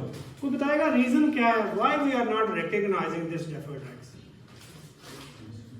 इनिशियली क्यों हमें मना कर दिया गया है कि इसका डेफर्ड टैक्स रिकॉर्ड नहीं करना? कोई पता नहीं जी। नहीं, टैक्स कॉन्सिक्वेंसेस तो हैं। मैं अकाउंटिंग डेफिसिट रिकॉग्नाइज करूंगा at a higher value, but that will not be allowed. एक बात हमेशा याद रखनी है बेटा कि सिर्फ उन एसेट्स और लायबिलिटीज के ऊपर करंट या डेफर्ड टैक्स रिकॉर्ड होता है जिनसे रिलेटेड कोई इनकम या एक्सपेंस P&L में, अदर कॉम्प्रिहेंसिव इनकम में या statement of changes in equity में आप चार्ज करते हैं। देखिए, जिस एसेट का आपने इनकम या एक्सपेंस रिकॉर्ड ही नहीं किया उसका डेफर्ड टैक्स रिकॉर्ड करेंगे तो कहां रिकॉर्ड करेंगे? फर्ज करें आप इस 92.5 मिलियन की डेफर्ड टैक्स लायबिलिटी बुक करनी है, एक्सपेंस कहां चार्ज करेंगे deferred tax? That can not be charge to P&L, क्योंकि इस एसेट की रिकॉग्निशन के ऊपर कोई अकाउंटिंग प्रॉफिट तो नहीं हुआ। यही वजह है कि इंटरेस्ट रिसीवेबल जो है उसका डेफर्ड टैक्स रिकॉर्ड हो जाता है, लेकिन व्हीकल के ऊपर जो डिफरेंस आ रहा है उसका डेफर्ड टैक्स रिकॉर्ड नहीं होता। Same is the case of your goodwill. Goodwill में भी ऐसे ही होता है। आपने बिजनेस कॉम्बिनेशन में गुडविल निकाली, गुडविल कैसे कैलकुलेट होके आती है? कॉस्ट ऑफ इन्वेस्टमेंट में से fair value of net asset minus करते हैं तो बैलेंसिंग फिगर गुडविल होती है। जब आप ग्रुप फाइनेंशियल स्टेटमेंट में गुडविल रिकॉर्ड करते हैं तो कोई गेन P&L में चार्ज करते हैं? नहीं चार्ज करते। गुडविल रेजिडुअल होती है, गुडविल रेजिडुअल है, यानी कॉस्ट ऑफ इन्वेस्टमेंट में से fair value of net asset minus करें तो बैलेंसिंग फिगर गुडविल आती है। इसका मतलब यह होगा कि गुडविल की रिकॉग्निशन के ऊपर भी कोई अकाउंटिंग प्रॉफिट हिट नहीं हुआ, और गुडविल जो होती है इसकी भी टैक्स बेस जीरो होती है, क्योंकि वो एंटिटीज जो separate income tax return file करती हैं, गुडविल तो वहां नजर ही नहीं आती है। और फिर गुडविल की कभी आपने देखा टैक्स लॉज में कहीं आपको डेप्रिसिएशन अमोर्टाइजेशन अलाउ हो? तो जिस एसेट की इनकम हो टैक्सेबल बट उसके अगेंस्ट कोई एक्सपेंस अवेलेबल ना हो तो उसको हम कहते हैं इसकी टैक्स बेस जीरो हो गई। तो गुडविल क्या होती है? इससे सिनर्जी, 2 + 2 = 5 अनआइडेंटिफाइड इकोनॉमिक बेनिफिट। अब benefit is there but there is no deduction available, so there is a taxable temporal difference, but we cannot recognize deferred tax in the consolidated financial statement because we have not recognized any income in the P&L in the consolidated financial statement, so the deferred tax on goodwill is not recognized.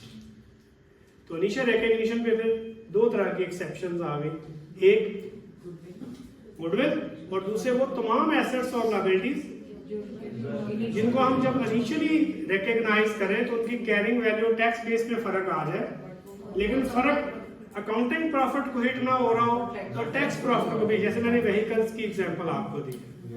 तो ऐसे case में फिर हम क्या करते हैं, उन assets और लायबिलिटीज के ऊपर हम डिफर्ड टैक्स रिकॉर्ड नहीं करते। लायबिलिटी की भी एक एग्जांपल है, जैसे जो लायबिलिटीज है आपने अपने IFRS 9 में पढ़ा होगा कि लायबिलिटी जो है जो अमोर्टाइज्ड कॉस्ट में मेजर होती है उसको फेयर वैल्यू में से माइनस ट्रांजैक्शन कॉस्ट पे रिकॉग्नाइज करते हैं। इसका मतलब कैरिंग वैल्यू कम हो जाती है। तो अगर टैक्सेशन अथॉरिटीज ये कहें कि हम आपको ये जो एक्सपेंस है, ये जो आपने इसको जनरेट करने के ऊपर रिकॉग्नाइज किया है, कोई आपने अंडर राइटर्स की फी पे की है, कुछ आपने कमीशन पे की है, ये हम आपको एक्सपेंस के तौर पे अलाउ नहीं करेंगे। इसका मतलब क्या हुआ कि carrying value is let's say 100 million आपको रिसीव हुआ, 10 मिलियन आपकी कॉस्ट आ गई, कैरिंग वैल्यू इज 90 मिलियन, और टैक्सेशन अथॉरिटीज कहती है कि हम तो आपको नहीं अलाउ करेंगे। तो टैक्स बेस कितनी है? 100, तो carrying value is 90, tax base is 100 and there is a taxable temporal difference of 10। लेकिन अगर यहां देखें तो ना अकाउंटिंग प्रॉफिट हिट हुआ है ना टैक्स प्रॉफिट हिट हुआ है, इसलिए इस 90 और 100 का डिफरेंस जो है इसके ऊपर भी डेफर्ड टैक्स रिकॉर्ड नहीं होगा। क्लियर? तो ये बात याद रख। हाँ, लेकिन अगर आपको फर्स्ट करें टैक्सेशन अथॉरिटीज अभी ये 10 अलाउ कर देती है, तो फिर carrying value is 90, tax base is 100, and then there is a taxable temporary difference, that will be there will be deferred tax liability because वो 10 मिलियन अभी आपको अलाउ होगा। हाँ, टैक्स नॉट अकाउंटिंग। अकाउंटिंग में कभी लायबिलिटी की जो transaction cost होती है वो इमीडिएटली रिकॉग्नाइज होती है और इफेक्टिव रेट के अंदर बिल्ड इन हो जाती है। क्लियर हो गया? एक छोटी सी कंफ्यूजन जो शायद आपको पेपर्स करते हुए नजर आई हो, वो ये कि यही वाला प्रॉब्लम लीज लायबिलिटी के साथ भी था। आप राइट ऑफ यूज को रिकॉग्नाइज करते हैं, लीज लायबिलिटी को रिकॉग्नाइज करते हैं। Carrying value right of use is there, carrying value lease liability is there. और आपको पता है कि राइट ऑफ यूज के अगेंस्ट कोई टैक्सेशन अलाउ नहीं होती टैक्सेशन अथॉरिटीज, तो tax base is immediately zero. ये भी इनिशियल रिकॉग्निशन का डिफरेंस आ गया। लायबिलिटी जो है उसकी कैरिंग वैल्यू प्रेजेंट वैल्यू होती है, किसकी? फ्यूचर रेंटल्स की। और टैक्सेशन अथॉरिटीज आपको फ्यूचर रेंटल्स अलाउ करते हैं, तो इसका मतलब ये हुआ कि लीज लायबिलिटी वो लायबिलिटी है जिसकी पेमेंट आपको एज एन एक्सपेंस अलाउ होनी है। तो carrying value minus deduction available, उसकी भी टैक्स बेस जीरो हो गई। तो प्रीवियसली इसी एक्सेप्शन के अंदर जो लीज लायबिलिटीज थी ना और जो राइट ऑफ यूज थे, उनके ऊपर भी डेफर्ड टैक्स कुछ लोग कहते थे रिकॉग्नाइज होना चाहिए, कुछ लोग कहते थे नहीं होना चाहिए। स्टैंडर्ड ने इसको क्लैरिफाई कर दिया। Same is a case with your provision for dismantling. Provision for dismantling भी इसी तरह का डिफरेंस क्रिएट करती है कि IAS 16 में आप प्रॉपर्टी प्लांट एंड इक्विपमेंट को डेबिट कर देते हैं और प्रोविजन को क्रेडिट कर देते हैं। टैक्सेशन अथॉरिटीज कहती हैं हम ये प्रोविजन वाला जो कंपोनेंट है ना, इसकी टैक्सेशन आपको अलाउ नहीं करेंगे। हाँ, जब ये प्रोविजन आप पे करेंगे तो हम आपको एज एन एक्सपेंस अलाउ करेंगे।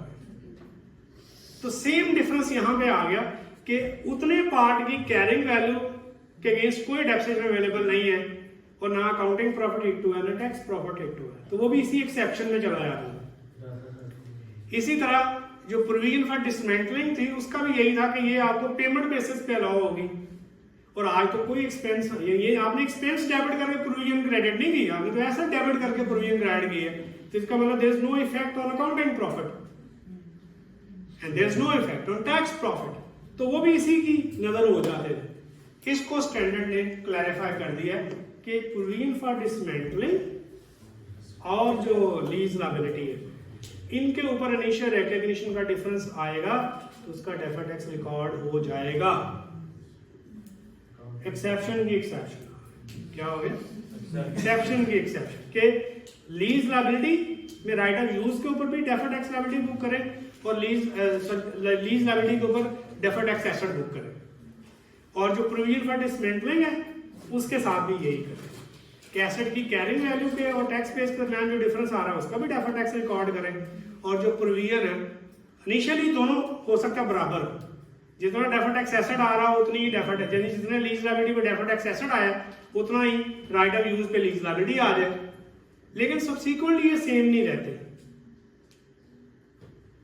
जाहिर है कि एसेट ने डेप्रिशिएट होना है, लीज लायबिलिटी के अगेंस्ट इंटरेस्ट चार्ज होना है, रीपेमेंट प्रिंसिपल पे होना है, तो वो बाद में उनका डिफरेंस चेंज हो जाता है।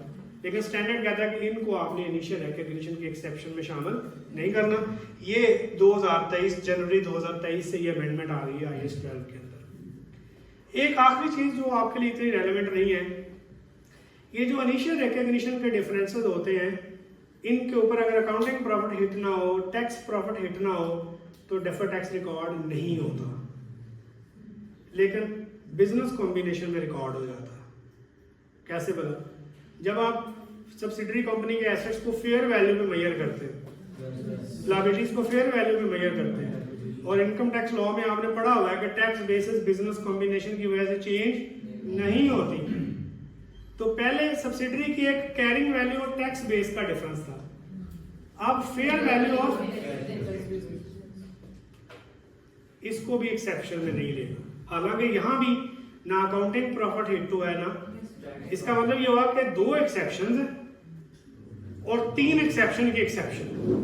नंबर 1 गुडविल एक्सेप्शन, नंबर 2 हर वो एसेट और liability which give rise to initial recognition difference but affects neither accounting profit not taxable profit. मैंने 2 एग्जांपल्स आपको दे दी, ठीक है जी। और इसी तरह इन 2 एक्सेप्शंस की जो एक्सेप्शंस हैं, बिजनेस कॉम्बिनेशन यानी जब सब्सिडी के एसेट्स और लायबिलिटीज को फेयर वैल्यू पे लेते हैं, तो फेयर वैल्यू पे लेने की वजह से जो मजीद डेफर्ड टैक्स होगा वो पहले रिकॉर्ड करेंगे, फिर गुडविल रिकॉर्ड होगा। यानी पहले गुडविल रिकॉर्ड नहीं करनी, पहले फेयर वैल्यू और कैरिंग वैल्यू के दरमियान जो डिफरेंस आया उसका डेफर्ड टैक्स रिकॉर्ड करना, फिर गुडविल रिकॉर्ड करनी है। और इसी तरह लीज लायबिलिटी और राइट ऑफ यूज और जो डिसमेंटलिंग या साइट रेस्टोरेशन कॉस्ट है वो एक्सेप्शंस की एक्सेप्शंस हैं, यानी उनके ऊपर डेफर्ड टैक्स रिकॉर्ड होगा। Got it? मुश्किल तो नहीं था? ओके, आगे चलिए।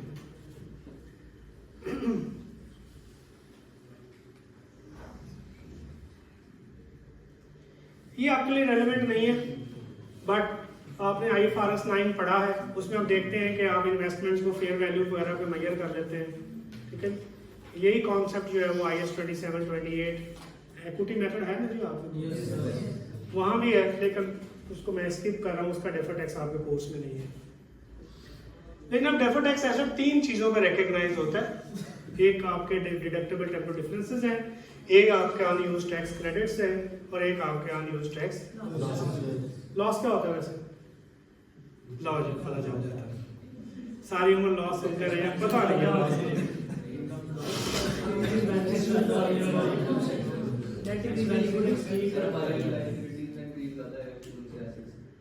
लॉस है क्या?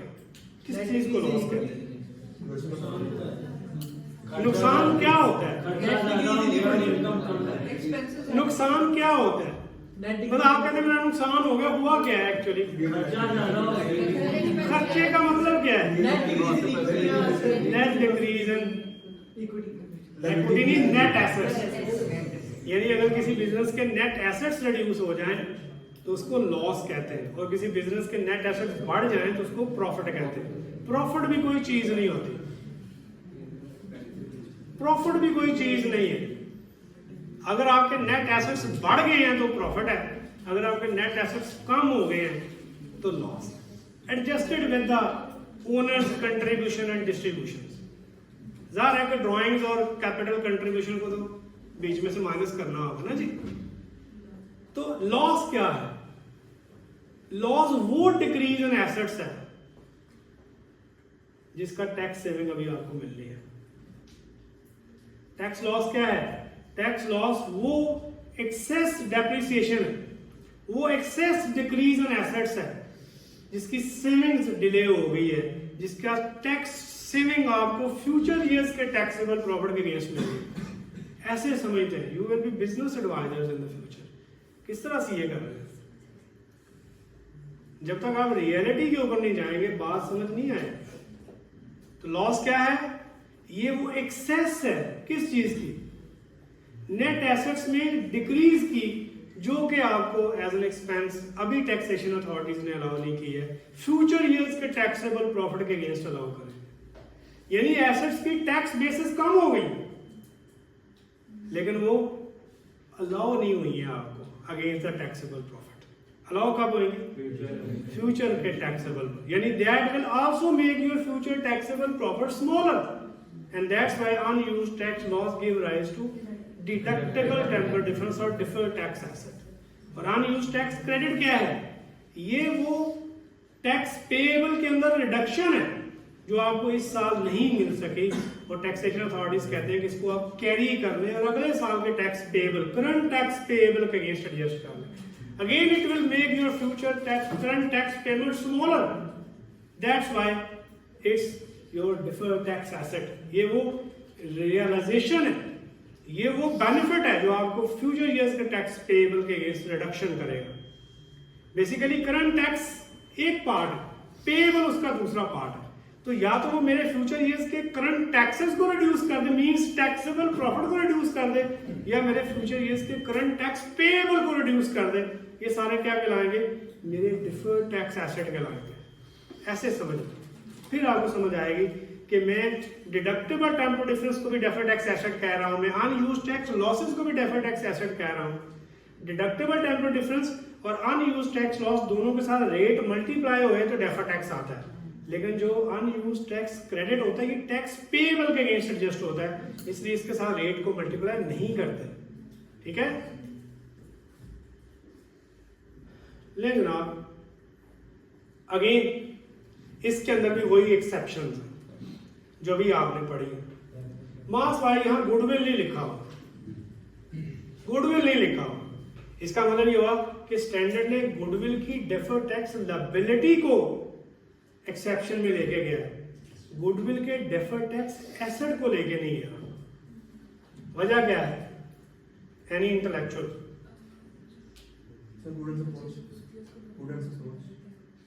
ठीक है, बट इंटरप्रिटेशन क्या होगी? क्यों? प्रूडेंस है, बिल्कुल सही कह रहे हैं, प्रूडेंस ही की एप्लीकेशन। इसलिए बेटा कि गुडविल अनआइडेंटिफाइड एसेट होता है। क्या वर्ड यूज किया? गुडविल की डेफिनेशन ही अनआइडेंटिफाइड है, रेजिडुअल। क्या बिजनेसमैन का पागल होता है कि 100 रुपए के बिजनेस के अगेंस्ट 150 रुपया पे कर देता है? वो सिनर्जीज का पे करता है। किसका पे करता है? सिनर्जीज का। Unidentified benefit. क्लियर? जब मैं डेफर्ड टैक्स लायबिलिटी को मना कर रहा हूं ना, तो मैंने अभी आपको बताया था कि अगर डेफर्ड टैक्स लायबिलिटी में P&L में चार्ज नहीं कर सकता, अदर कॉम्प्रिहेंसिव इनकम में चार्ज नहीं कर सकता, statement of changes in equity में चार्ज नहीं कर सकता, तो मैं उसको रिकॉग्नाइज इसलिए नहीं करता कि मेरे पास सिर्फ एक चीज पीछे बचती है, और वो क्या है कि मैं उस एसेट को ही चार्ज कर दूं। तो मैं क्या करूंगा? गुडविल डेबिट और deferred tax liability credit. Goodwill और बढ़ जाएगी, अनएंडिंग स्टोरी बन जाए। अनएंडिंग नहीं, फिर डिफरेंस बढ़ गया, फिर मैंने डेफर्ड टैक्स, एंड आप तो यही करेंगे, बट इसको स्टैंडर्ड मना ही कर नहीं कर। लेकिन जब डेफर्ड टैक्स एसेट की रिकॉग्निशन की बात की तो ये बात नहीं की। वजह क्या है कि अब डेफर्ड टैक्स एसेट डेबिट होगा और गुडविल क्रेडिट होगी। Goodwill unidentified economic benefit credit होकर मिनिमाइज हो जाएगा, और चूंकि ये मेरा बेनिफिट है जो फ्यूचर में मैं रियलाइज करूंगा, तो इसलिए मेरा डेफर्ड टैक्स एसेट बन जाता है। इसका मतलब ये हुआ कि गुडविल की इनिशियल रिकॉग्निशन पे डेफर्ड टैक्स लायबिलिटी अलाउड नहीं है, डेफर्ड टैक्स एसेट अलाउड है। ठीक है? अब आप सोच रहे होंगे कि हमने तो कहा था गुडविल तो बिजनेस कॉम्बिनेशन का एसेट होता है, कंसोलिडेटेड फाइनेंशियल स्टेटमेंट का एसेट होता है। भाई बहुत सारे group as a group tax return file करते हैं।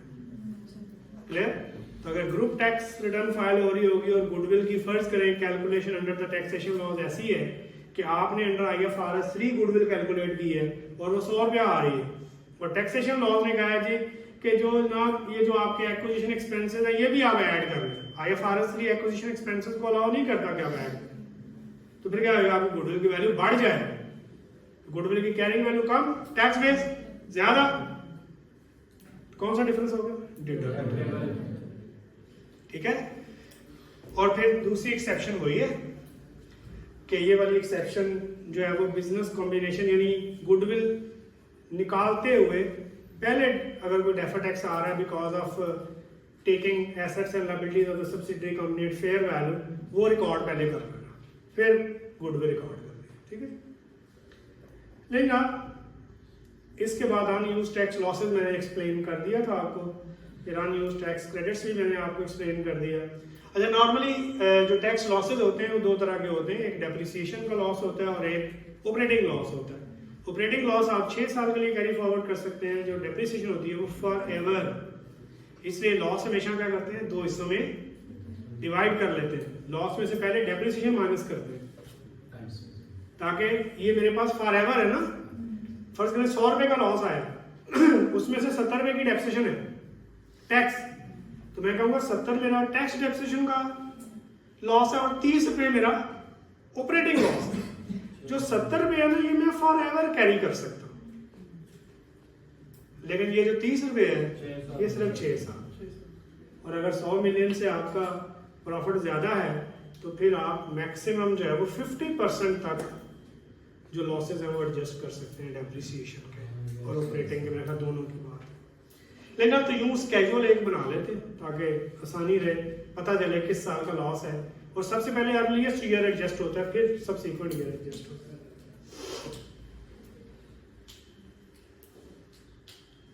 लेकिन अब यहाँ यूज लॉसेस की बात हो रही है, सेक्शन का रेफरेंस गिवन है जस्ट आपकी इंट्रोडक्शन के लिए।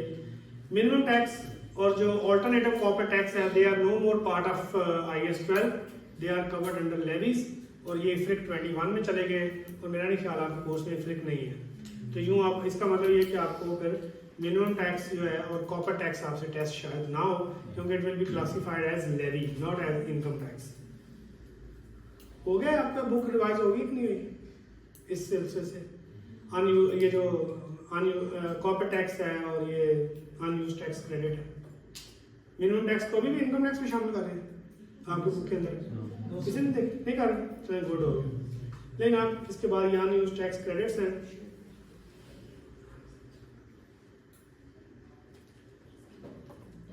ये आपके लिए रेलेवेंट नहीं है, ये इंशाल्लाह बाद में देखेंगे।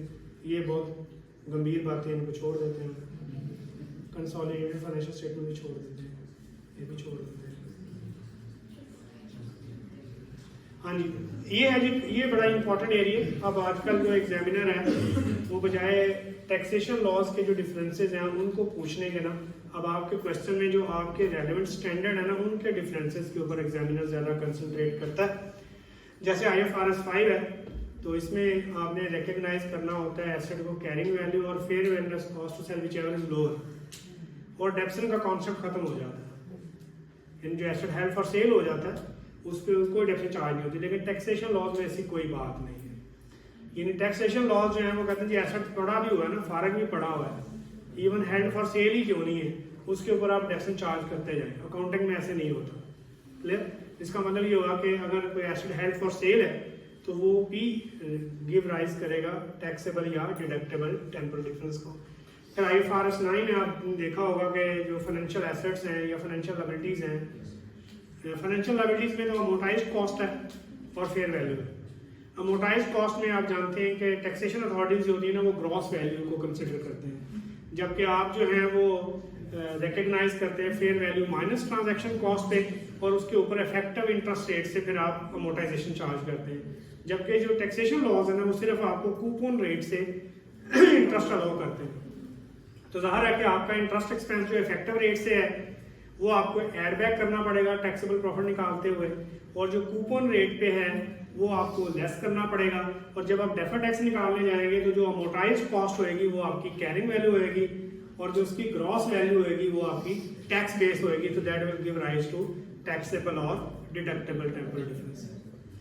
इसी तरह IFRS 15 है, इसमें अगर आप देखें तो आप अगर आपने इनवॉइस कर दी है तो फिर तो इश्यू नहीं होता नॉर्मली, क्योंकि नॉर्मली बुक्स ऑफ अकाउंट जो है वो अप्रूवल बेसिस पे बन रही होती हैं। तो वहाँ तो आपके डेटर की कैरिंग वैल्यू जो होती है उसकी टैक्स बेस के बराबर आएगी अगर रेवेन्यू अक्रूवल बेस पे टैक्स हो गया, और अगर रेवेन्यू अक्रूवल बेस पे टैक्स नहीं हुआ तो carrying value is there but tax base nil हो जाती है। लेकिन जो कॉन्ट्रैक्ट एसेट है ना वो टैक्सेशन लॉज में रिकग्नाइज नहीं होता, यानी वो रेवेन्यू जो है वो टैक्सेशन लॉज का नहीं होता। तो इसलिए जो कॉन्ट्रैक्ट एसेट होता है उसकी कैरिंग वैल्यू होती है बट उसकी टैक्स बेस जीरो होती है, क्योंकि वो रेवेन्यू आपने जो करंट ईयर में रिकग्नाइज कर लिया बेसिकली वो अगले साल में जाके टैक्स होना है, और डिडक्शन आपको मिलनी कोई नहीं है इसके अगेंस्ट। तो यूं जो कॉन्ट्रैक्ट एसेट होता है वो टैक्सेबल टेम्पोररी डिफरेंस क्रिएट करता है, और जब आप टैक्सेबल प्रॉफिट निकालते हैं तो जितना कॉन्ट्रैक्ट एसेट का रेवेन्यू रिकग्नाइज किया होता है वो टैक्सेबल प्रॉफिट निकालते हुए आप लेस कर देते हैं, और फिर जो कॉन्ट्रैक्ट एसेट होता है उसकी टैक्स बेस जीरो होती है।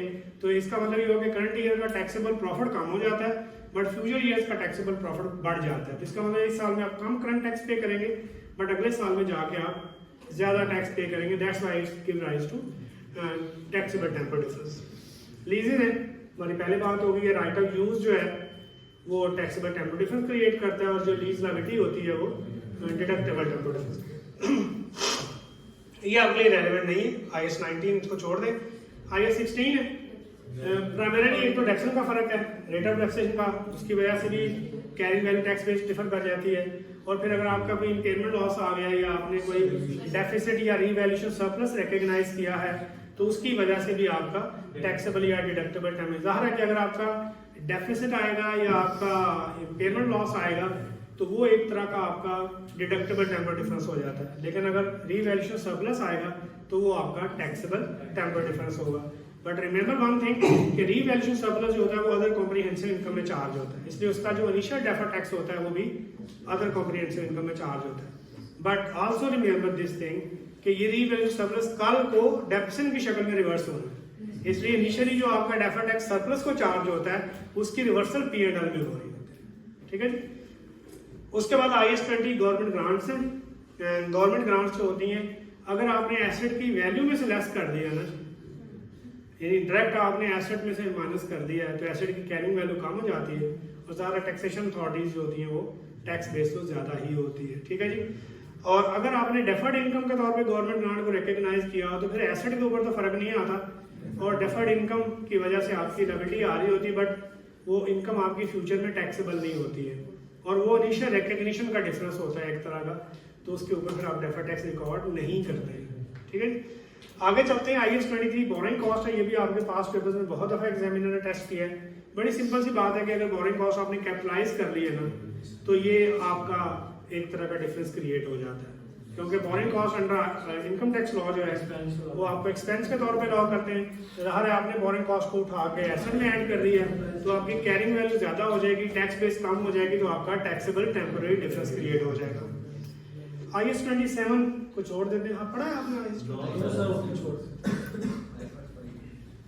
IAS 28 इक्विटी मेथड, इसमें भी अगर आप देखें तो आप प्रॉफिट उसके अंदर ऐड कर लेते हैं जो शेयर ऑफ प्रॉफिट होता है, लेकिन इस प्रॉफिट के ऊपर अभी टैक्स आपने नहीं दिया, कल को जब डिविडेंड आएगा फिर उसके ऊपर टैक्स चार्ज होगा। जिसका मतलब ये है कि इक्विटी मेथड में जो शेयर ऑफ प्रॉफिट होता है वो भी एक तरह का टैक्सेबल टेम्पररी डिफरेंस क्रिएट करता है। फिर इस तरह IAS 36 है, अगर आपने कोई इम्पेयरमेंट बुक की है तो IAS तो इम्पेयरमेंट को इमीडिएटली एक्सपेंस आउट करवा देते हैं, बट जो टैक्सेशन लॉज हैं वो इसको अलाउ नहीं करवाते। जिसका मतलब ये है कि अगर कोई इम्पेयरमेंट एक्सपेंस आपने रिकग्नाइज किया है तो एक तरह का डिडक्टेबल टेम्पररी डिफरेंस क्रिएट कर देता है। इस तरह IAS 38 है, नॉर्मली इनटेंजिबल एसेट्स जो होते हैं इनकम टैक्स लॉ जहाँ तक मुझे याद पड़ता है वो 5 सालों पे स्टेट लाइन पे इसकी अमोर्टाइजेशन अलाउ करता है, जबकि IAS 38 में ये अनलिमिटेड लाइफ भी होते हैं और इनके जो अमोर्टाइजेशन के पैटर्न हैं वो डिफरेंट भी हो सकते हैं। उस केस में ज़ाहिर है कि फिर आपका टैक्सेबल या डिडक्टेबल टेम्पररी डिफरेंस जो है वो क्रिएट हो जाएगा। इस तरह IAS 40 इन्वेस्टमेंट प्रॉपर्टीज हैं, इन्वेस्टमेंट प्रॉपर्टीज जो हैं अगर तो फर्ज करें हम IFRS की बात करें, अगर तो आपका कॉस्ट मॉडल है तो आपने टैक्सेशन रिकग्नाइज की होगी, नेट ऑफ टैक्सेशन आपने बुक्स में लिया होगा, लेकिन जो इनकम टैक्स लॉ है ना वो इन्वेस्टमेंट प्रॉपर्टी को ऐसे ट्रीट नहीं करते। एक तो वो रेंटल इनकम टैक्स कर देते हैं और प्रॉपर्टी की जो कॉस्ट होती है ना वो एज ए डिडक्शन आपको अवेलेबल होती है। इसका मतलब ये हुआ कि वहाँ रेंटल इनकम चार्ज हो जाएगी, जो डेप्शन आपने चार्ज की होगी वो ऐड बैक हो जाएगी, फिर आपको 1/5 अलाउंस मिलता है जो 20 वही 1/5 होता है, तो वो जो रेंटल वैल्यू का होता है, तो ये सारी चीज़ें जो होती है ना वो फिर एक तरह का टैक्सेबल या डिडक्टेबल टेम्पररी डिफरेंस आपका क्रिएट करेंगे।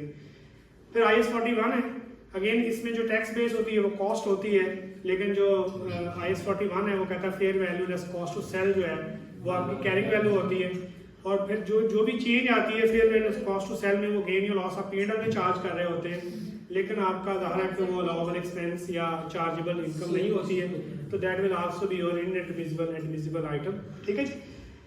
उसके बाद जी है नहीं है छाड़ दो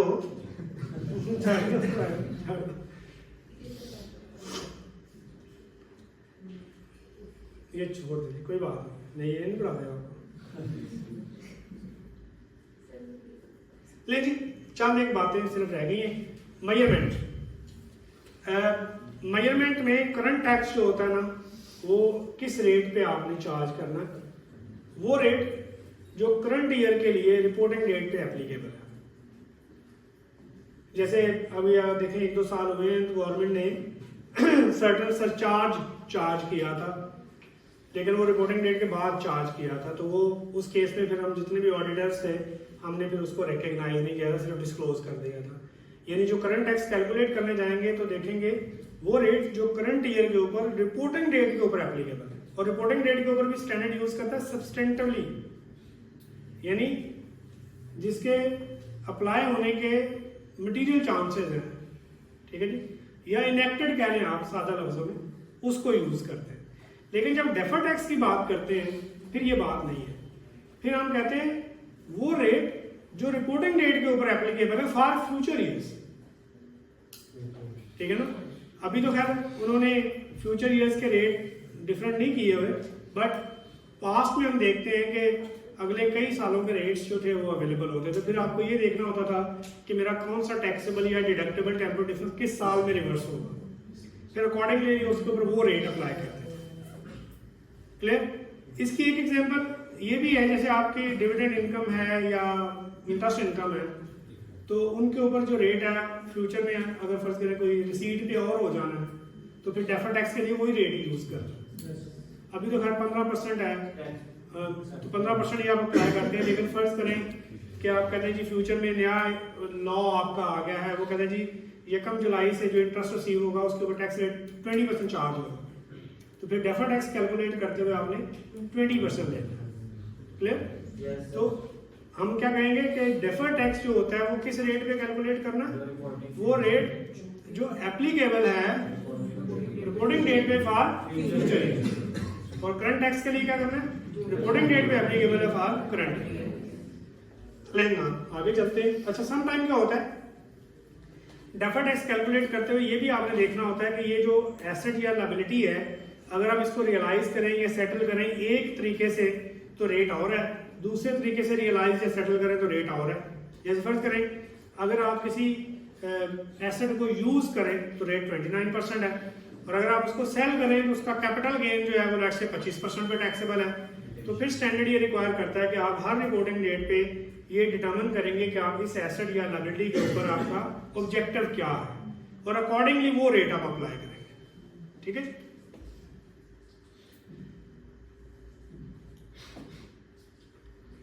ओके जी, एक बड़ा इंपॉर्टेंट जो डिस्क्लोजर होता है वो तो P&L से रिलेटेड है, वो टैक्स एक्सपेंस का होता है, जिसमें करंट टैक्स आता है।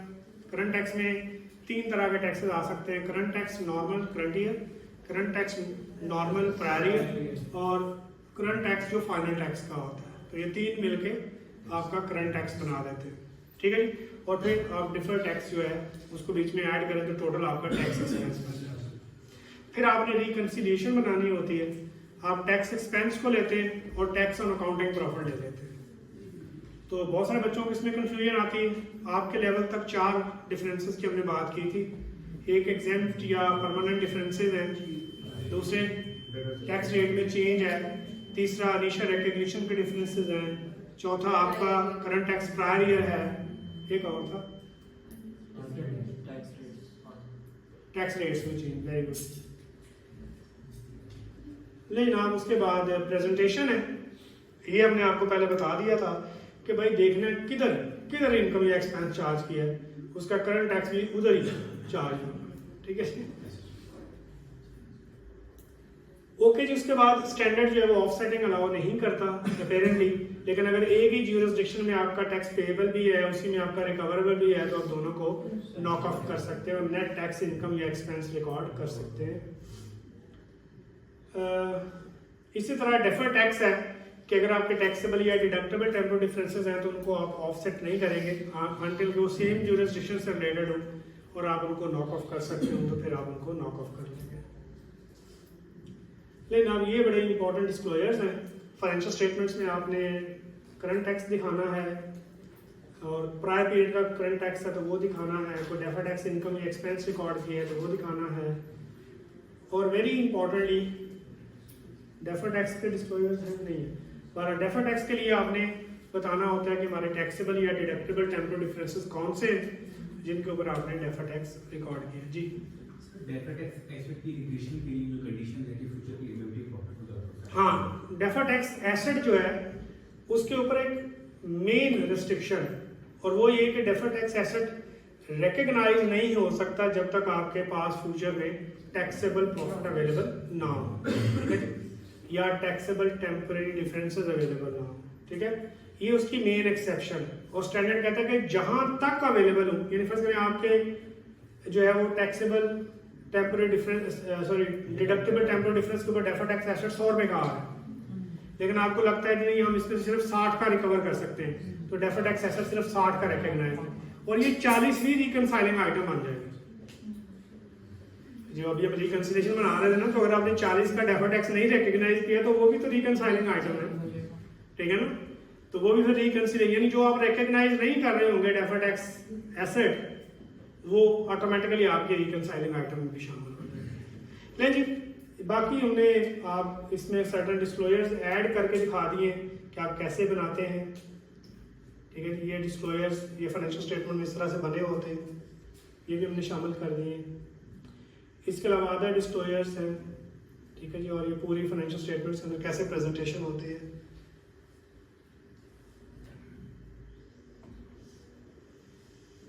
ये नई गाइडलाइन जो इशू हुई है ना, वो ये है, आपके लिए रेलिवेंट नहीं है, इसको छोड़ दें। इफ्रिक 21 जो है जी, कोई है कि क्वेश्चन आपका है तो बताएं। अच्छा, कुछ समझ नहीं आया सो गए सारे। Any question?